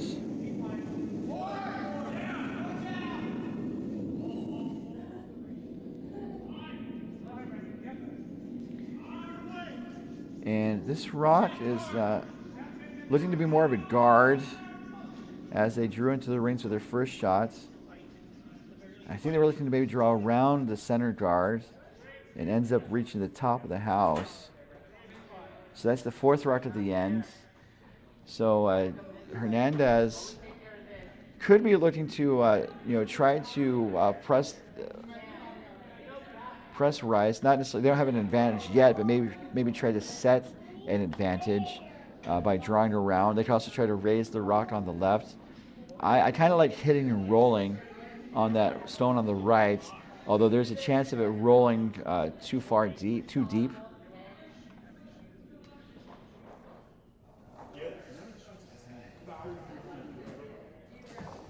But the broom is down for, I think, tapping up the, no, they're drawing. I'm sorry.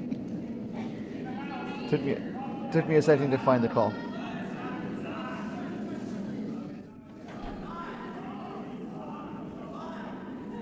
Going hard for line. So they're trying to go through the port, but the weight looks a little on the light side. So this is going to turn into a guard, I believe, 1534. And it does tick their own guard. So just a little bit on the light side. That port was there, but obviously needed a little bit more weight. And I don't know if the line was good. I would need to look at that again.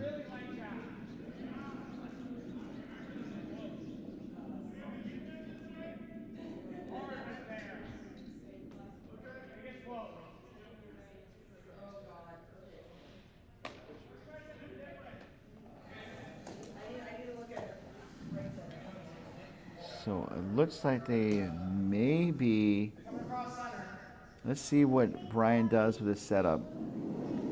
I think looking to, I don't know. I think they're looking to hit the,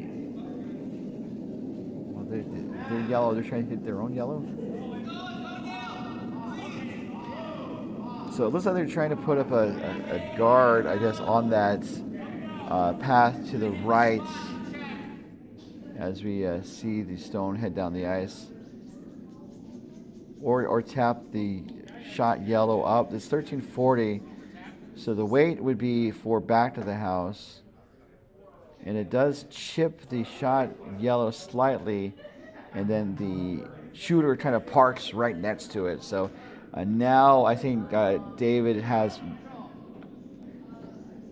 I think he's more compelled to try to do the takeouts with those two yellows there.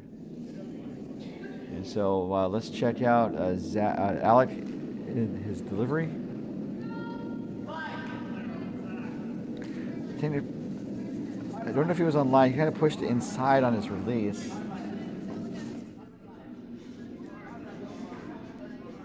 Although it's over curling, so they maybe get a piece of one of the stones. They do.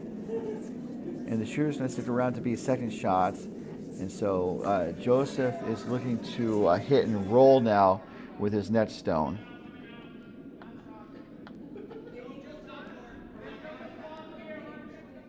As Brian Campbell is getting set for his net truck. Campbell. I said Campbell with it like an E, like Campbell.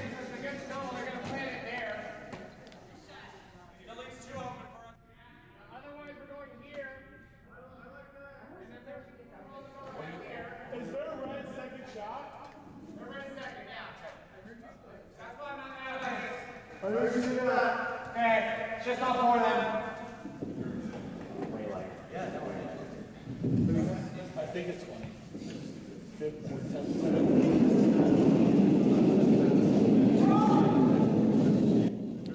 Could hear some of the dialogue there, talking about their options. And it looks like they're going to try to draw rounds. Just based on the release and the clockwise out intern rotation of the curl. This is, I think, also over curling slightly. 1687.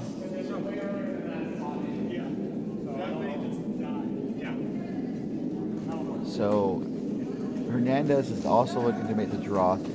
I don't know if you could hear, but it sounded like they said that the stone kind of died on them as it traveled down the ice.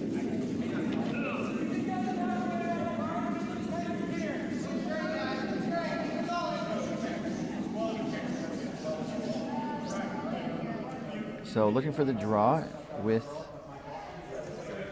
Zach Altman's first. Team Rice does have the hammer this end. They are up 4-3. Witt looked good out of hands.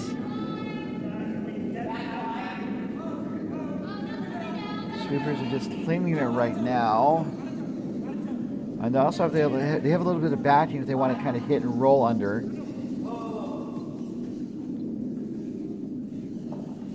And so it's going to chip and roll to the edge of the 4-foot. So not a bad outcome. It does open things up.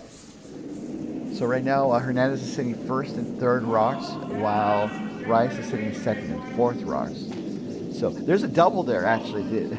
Rice could double those reds out without touching the yellow. And I think that is a shot that they chose to take, just based on how quickly Rice put that broom down on the ice.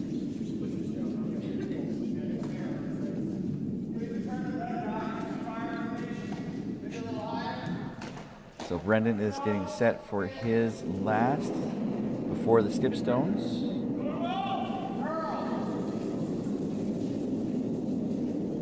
Sounded like normal. I don't know if that looks normal to me. 9:59, so that was normal takeout weight. Oh no. So there was a way to make that shot. I think the way to have made that shot, I don't know. Because they went outside in. And that makes sense because there's all those guards in the way down the middle, especially when you look at the head-on view. And so they really couldn't go inside out and do the out turn counterclockwise rotation to go from the center out. They had to go from the out in, and it just hit on the wrong side. I guess maybe missed tight. And that was Brendan's first, as we see Zach with his second stone. So that went from Hernandez sitting 1 to Hernandez sitting 2. And going hard line. This looks like it might tick the guard. And it does, and it rolls wide to the left from this view. And so it doesn't close the gap like they were hoping. And you see David is kind of, he's not satisfied with the shot. I don't think he's mad necessarily, but just kind of like, that's not what we wanted. Because you see the broom is right on the middle of those two stones to go for a double takeout. And Brendan just threw a very similar shot. So I would give you even odds that those two reds are going to go away in the blink of an eye.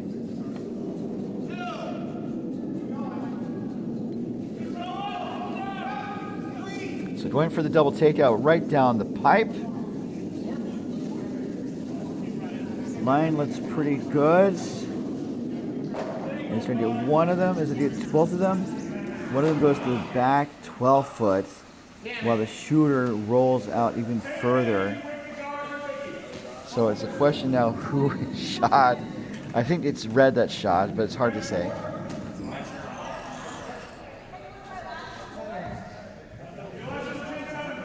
If that yellow in the top of the house is shot, it's going to be pretty tricky. Although David is looking at drawing under, which makes sense.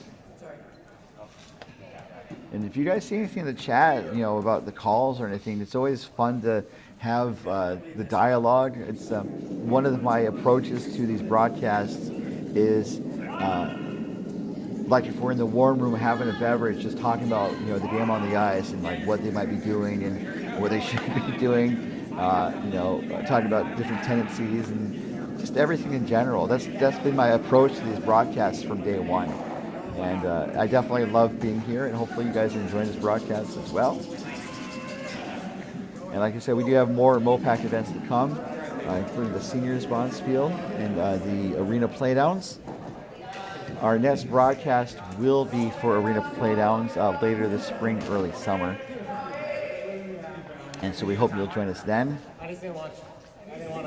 Definitely have a great game on tap right here as we have David throwing his last. Not his last, his first. Sorry. Don't want to speed up this game.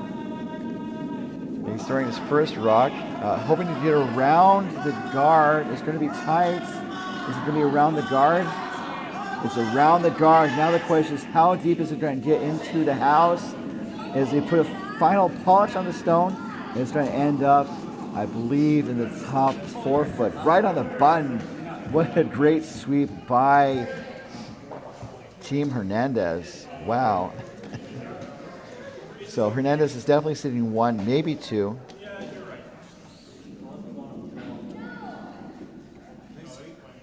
On the right side, the red is closer to the center just based on the letters in the closet or the health message close to home. So the E is, so you can see the E, that red is poking up above the E. And then on the right side, the yellow, you can see the yellow is just a little further up in that line. And then likewise, the yellow at the top is kind of the same thing. So I do think Hernandez is sitting 2. Wow, what a great sweep. I would have done a replay if I thought about it a minute ago. Update on the third place game while we're talking about strategy here on our gold medal sheets. The game between Orange Coyote and Team Duncan. Team Duncan stole another single point in the 6th end and are currently up 5-2. Team Duncan hailing from Coyotes and Orange Coyote, also from Coyotes, but also OC Curling. So we have a strong OC contingent here at the 5 and under event, which is awesome. It's great to see teams come throughout the region, and we definitely would like to see more teams come to these events because we have a lot of clubs that don't even send any representatives at all. And I feel they're missing out, but I might be a little biased. Net strut coming from Joseph Rice, I think looking to try to draw through the gap, but this is on the yellow, so it might open things up. Chips the yellow, rolls the shooter wide right, out of play. So the next shot for Hernandez is going to be a guard. Biting the top 12 is fine. So, man, so we went. So Rice seemed like they had a pretty firm hand on the game. They were executing their shots, and then this end, it kind of took a slight turn where I think Hernandez made some adjustments, and now they are sitting 2. Chance to steal here. It is Rice holding on to a 1-point lead. But this also kind of goes back to the calculus of late end strategy, because right now Rice is up 1. If they give up 2 here, they'd be down 1 with hammer in the 8th end, which is not the end of the world. it's definitely very doable to score 2 with the hammer in the last end. So looking for a guard with David's last rock here as it goes down the ice. As Zach is edging up toward the top of the sheet. Looking for plan B to raise the guard. It doesn't get there. So talking about how Hernandez is playing a little bit cleaner, and that's a slight miss there that gives an opportunity for Rice to score 2. If he makes the draw this time, taps the red back, scores a single point, they'll be up 2 without the hammer, which is not a bad place to be either. So Rice definitely has a lot of options, especially with that miss from Hernandez. Sorry, guys.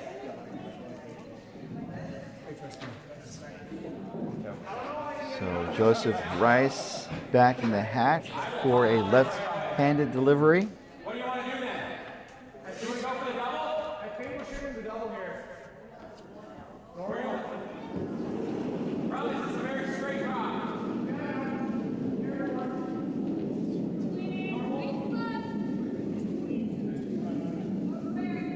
So they're talking about the weight to throw, and so it sounds like they are going for normal. Calling for curl. They want to make sure it's not too tight to the guard, and it's going to get past the guards, and it gets, oh, they were so close to the double. And so it looks like it might be a steal of 1.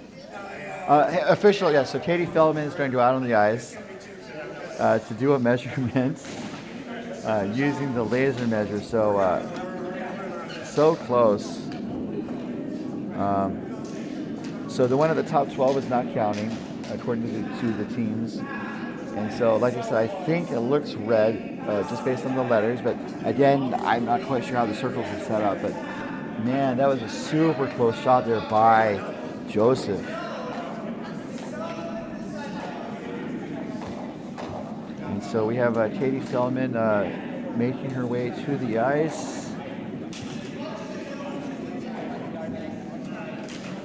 And if people in the chat have an idea what might be shot, that's always a fun game to play.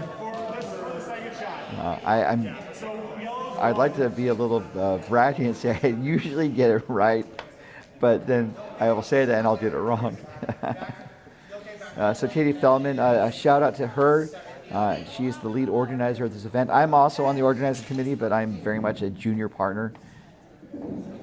And so definitely thanks to Katie for helping to be here all this weekend. She was taking photos, helping to coordinate the warm room, and just everything else. Getting supplies. Anto thinks red. And we will see in just a second.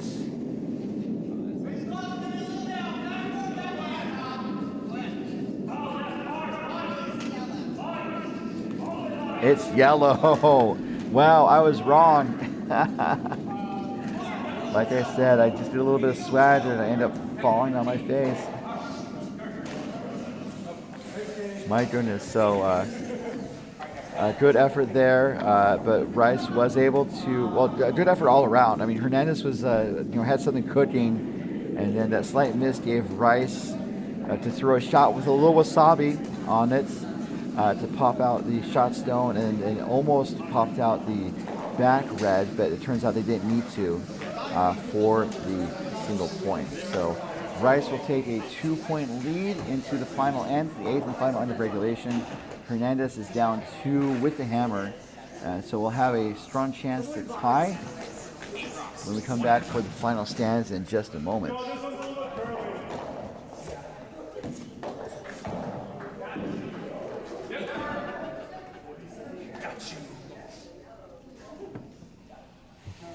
As Scott gets set for his first throw, just another thanks to our sponsor of this end, doubletakeout.com. Proprietor Ken Pomeroy has a site featuring rankings of the top men's and women's teams and men's doubles teams, and he also has a blog to to explain kind of some of his findings and how he does his best to craft a ranking system that best fits the competitive nature of the sport. All the insight is available at doubletakeout.com. So Scott drew in, and it looks like Kira is being asked to put up a corner guard with her first rock. Again, Hernandez needs to score 2 to tie, 3 to win. If there's a tie, we do go to the draw shot challenge or the last stone draw. This rock is coming up a little light. And is it going to get over the hog line? It does, barely. That was an 1870 in terms of the time.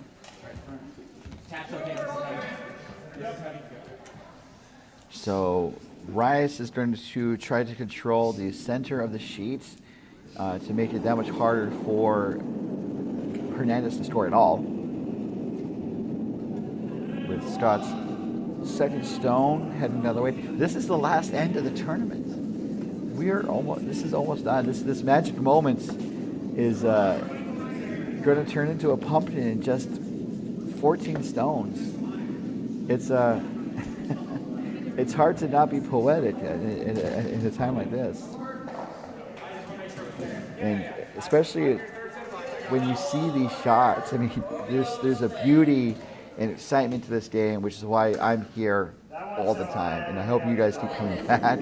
As Scott threw 2 great draws to the top 8 foot, sitting 2 now for Team Rice. And Kira's going to try to draw around the corner guard. Anto does point out there could be some bonus curling. It could be the draw shot challenge. That'd be 2 more stones. Although if they miss, it's 2 more stones after that. I mean, maybe they could get an extra end that way. So looking to draw around the corner guard.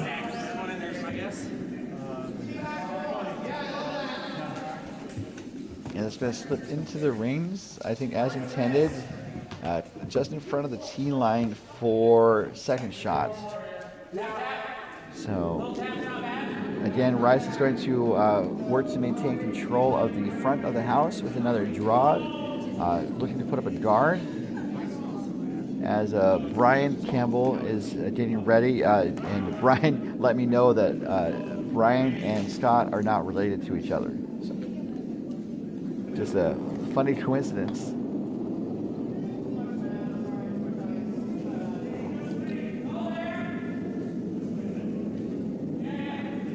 I was going to make a Glenn Campbell joke, but it doesn't make any sense. Like all of my jokes that don't make sense. 1347. Just call him a lineman for the county because he watched the main road. Searching high and low for another overload. And just like you, we can hear you through the wires. It's great to hear the rocks through the ice.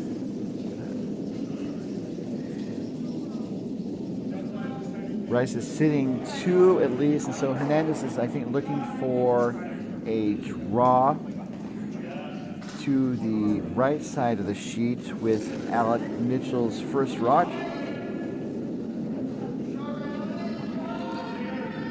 Coming down the middle, needs to make sure, I think it's in the house, ideally on top of the yellow that's on the edge of the 4 foot. Kira's working to push it over, just a little hot. It's going to roll back to the back button, so not a bad outcome. I think if that's what they wanted, it looks pretty good.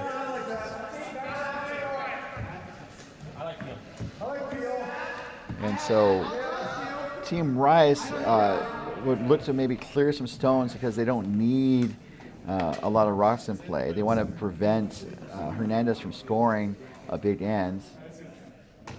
As Brian is set to peel the guard. We don't have any. We did have bananas at this event, but they were not in costume. They were actually the fruit banana. So I'll just pretend they're saying peel, peel, peel.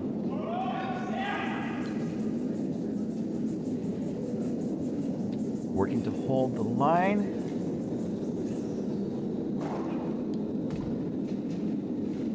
.847, so a lot of pepper on that. Watching the Rice Sweepers do their best to coax that red shooter to the edge of the sheet. It does hang on to be pretty irrelevant, though. From the chat, oh, let me go.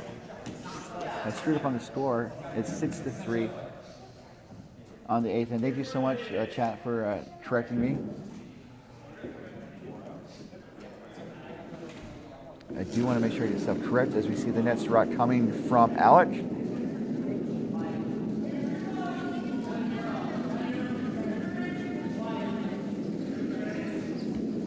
Oh, yeah, it's 63, you're right.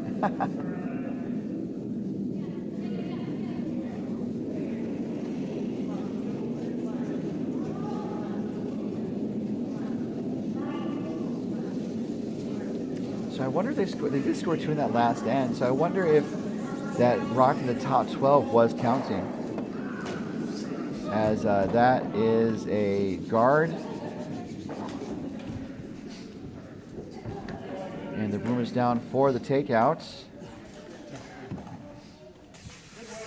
This is Brendan Foland stepping into the hack for the first time this ends. Has 2 rocks, 2 hands, and 1 heart.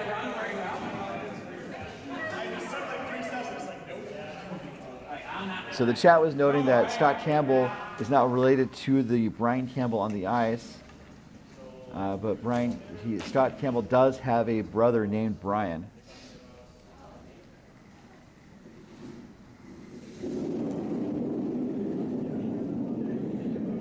So again, looking for the peel. Sounds like control waits.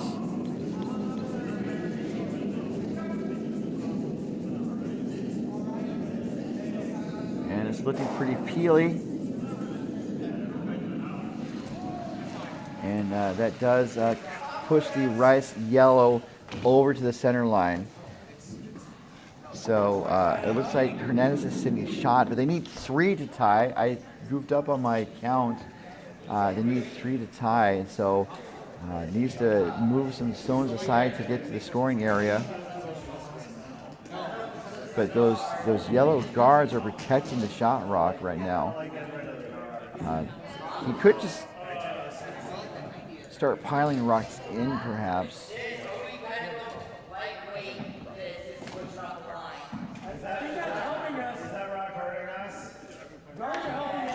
Looking to see what the situation is.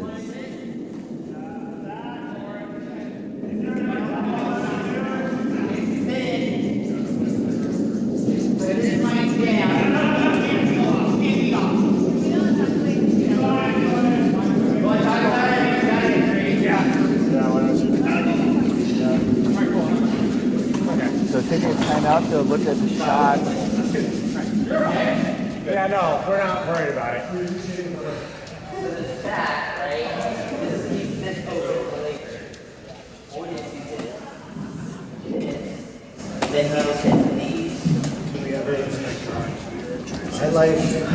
I like hit here and roll to play.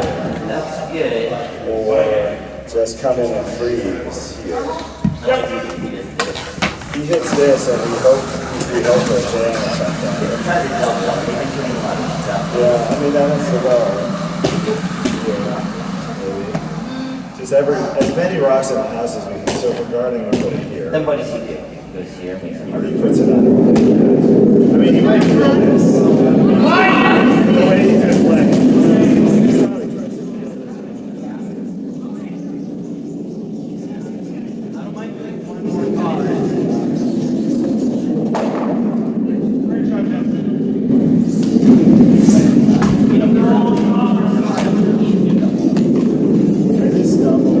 I like the big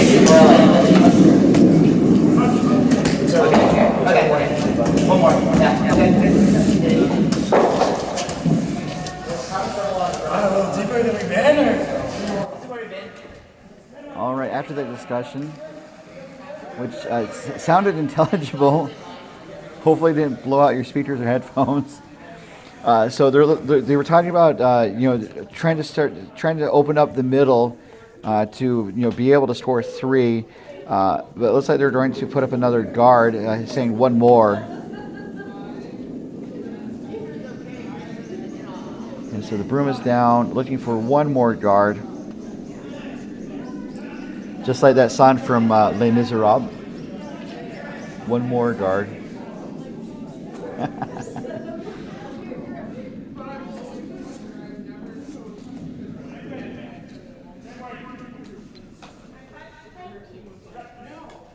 And so the broom is down. Zach is in the hack, looking for a guard attack. That sort of worked.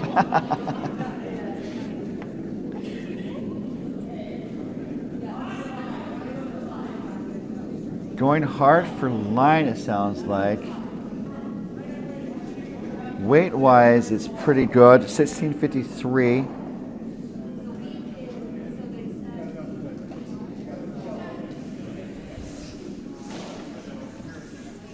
It doesn't guard too much.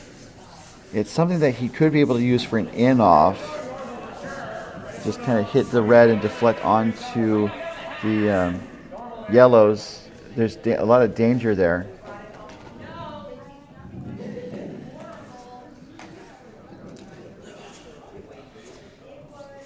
So it looks like the broom is down for the takeout. This is Brendan's last 4-team rice.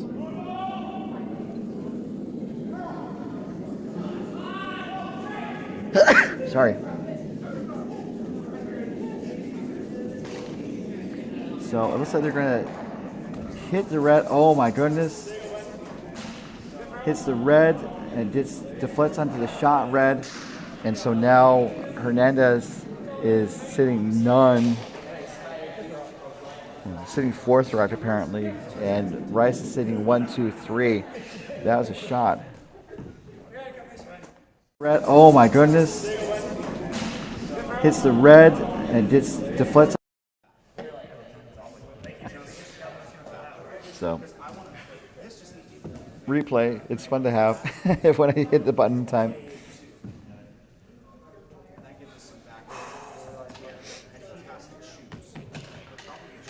So now Hernandez is in a jelly of a jam.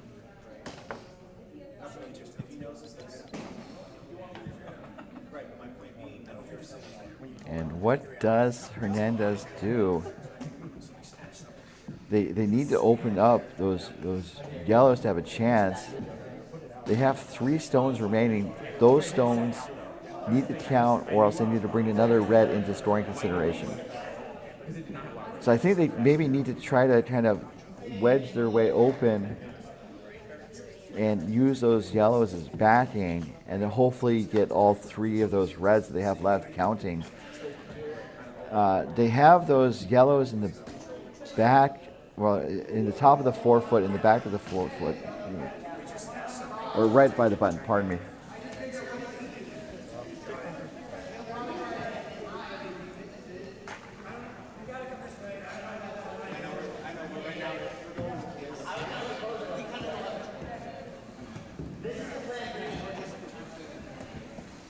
So I think they're going to try to draw into the pile.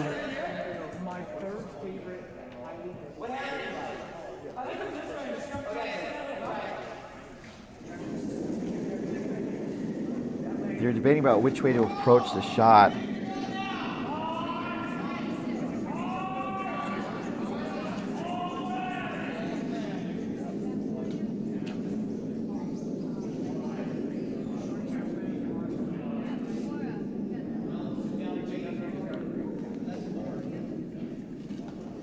This is a very tough situation for Zach Altman and Team Hernandez. Needing to kind of wedge their way in, and then kind of using that wedge to pry open a scoring opportunity. And they have that guard that's potentially in the way. It's going to scoot onto the guard. And it's going to roll wide to the outside, 8 foot, spun back to the end. And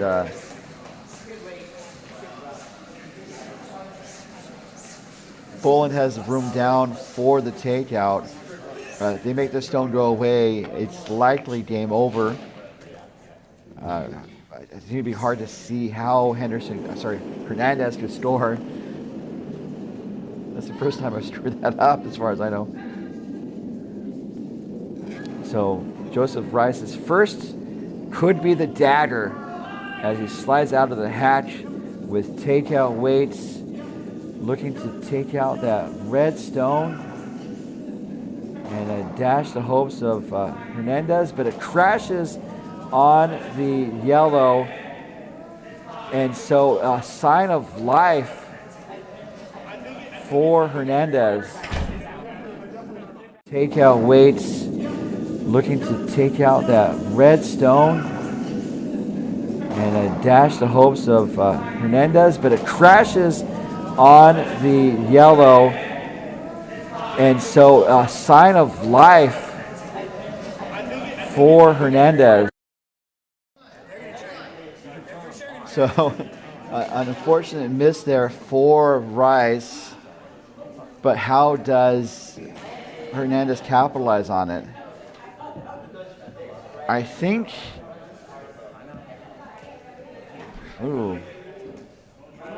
so right now Rice is sitting 1 and 4. Hernandez is sitting 2 and 3. Hernandez has 2 stones. So how does Hernandez get into scoring position and make sure that those are all counting?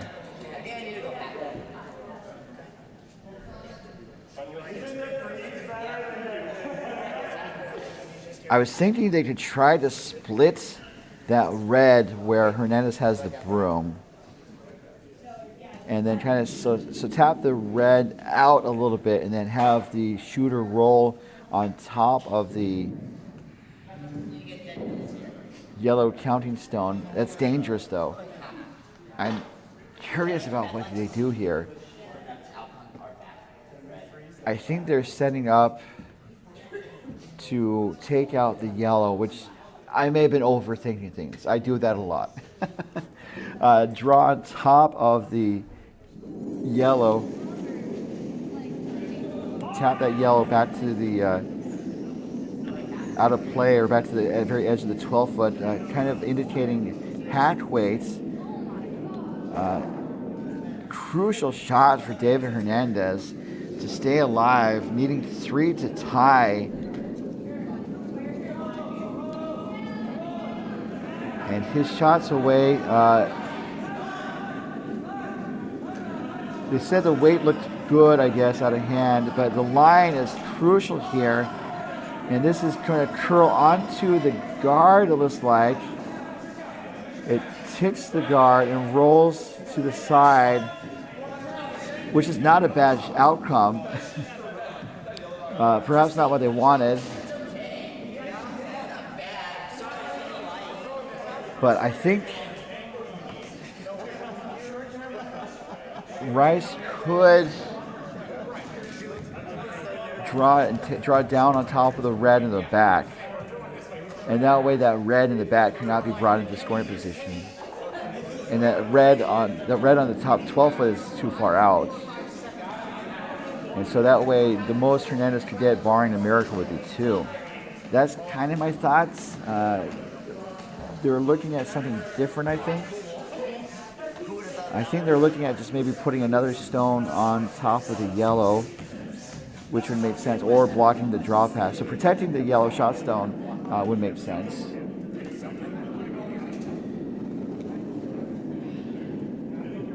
And again, Joseph, last rock, see how he recovers from a key error in the last shot. So just walking down, I think they're just going to put it right on top of the shot yellow. A little tap back's not too bad.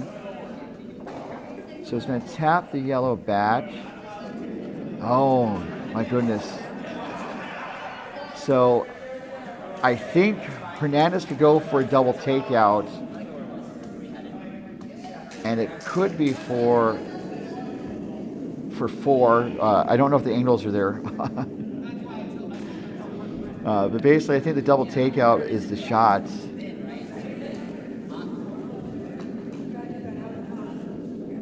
So Trevor noting drawing in. I thought drawing in too, but I thought, well, I mean, at the very least, protect the shot stone. So a front stone, I like to call it. But I also thought going to the back would have been good too, because that would have mitigated the possibility of this shot. But I don't know if they would have been able to draw to the back, honestly. But what a finish.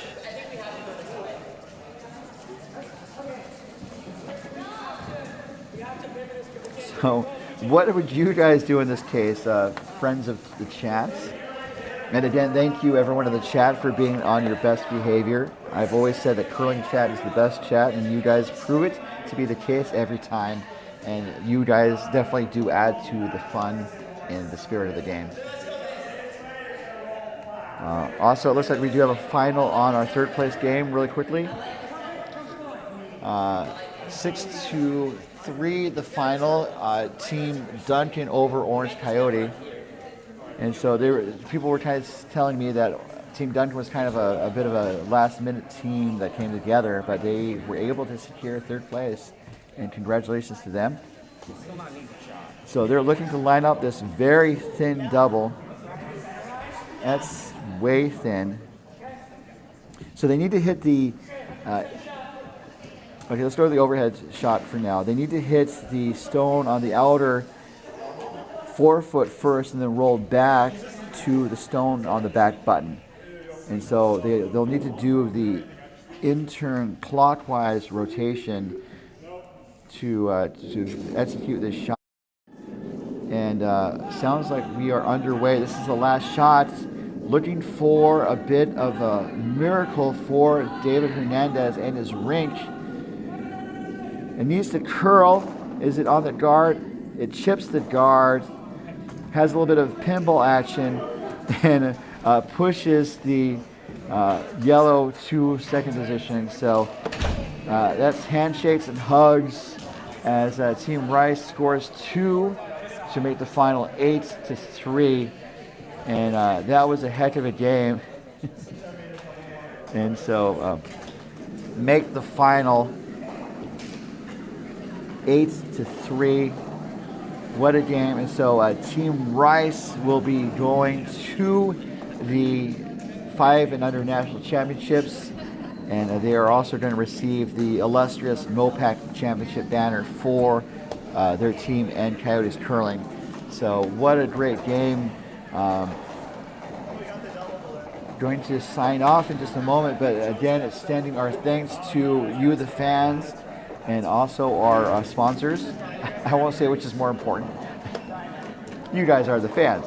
Thanks to Double Takeout, our event sponsor. DoubleTakeout.com offers a unique ranking of the top men's and women's and mixed doubles teams from around the world. See how your team ranks at DoubleTakeout.com, as well as Curling.gg. Curling.gg is a proud sponsor of Team Canada's mixed doubles team, Brett Gallant and Jocelyn Peterman. And by Endgame Curling. Elevate your game with Endgame Curling. Learn more at endgamecurling.com. So at the end of the game,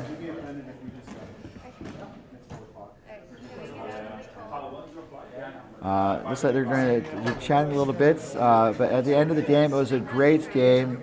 Rice had some really great executed shots in the last couple ends to kind of extend their lead. Hernandez had some answers, but ultimately couldn't find the answer to get 3 points in the last end. So we're going to leave it there, as we're going to say farewell from CurlVegas, and for the last time, on behalf of all of us here at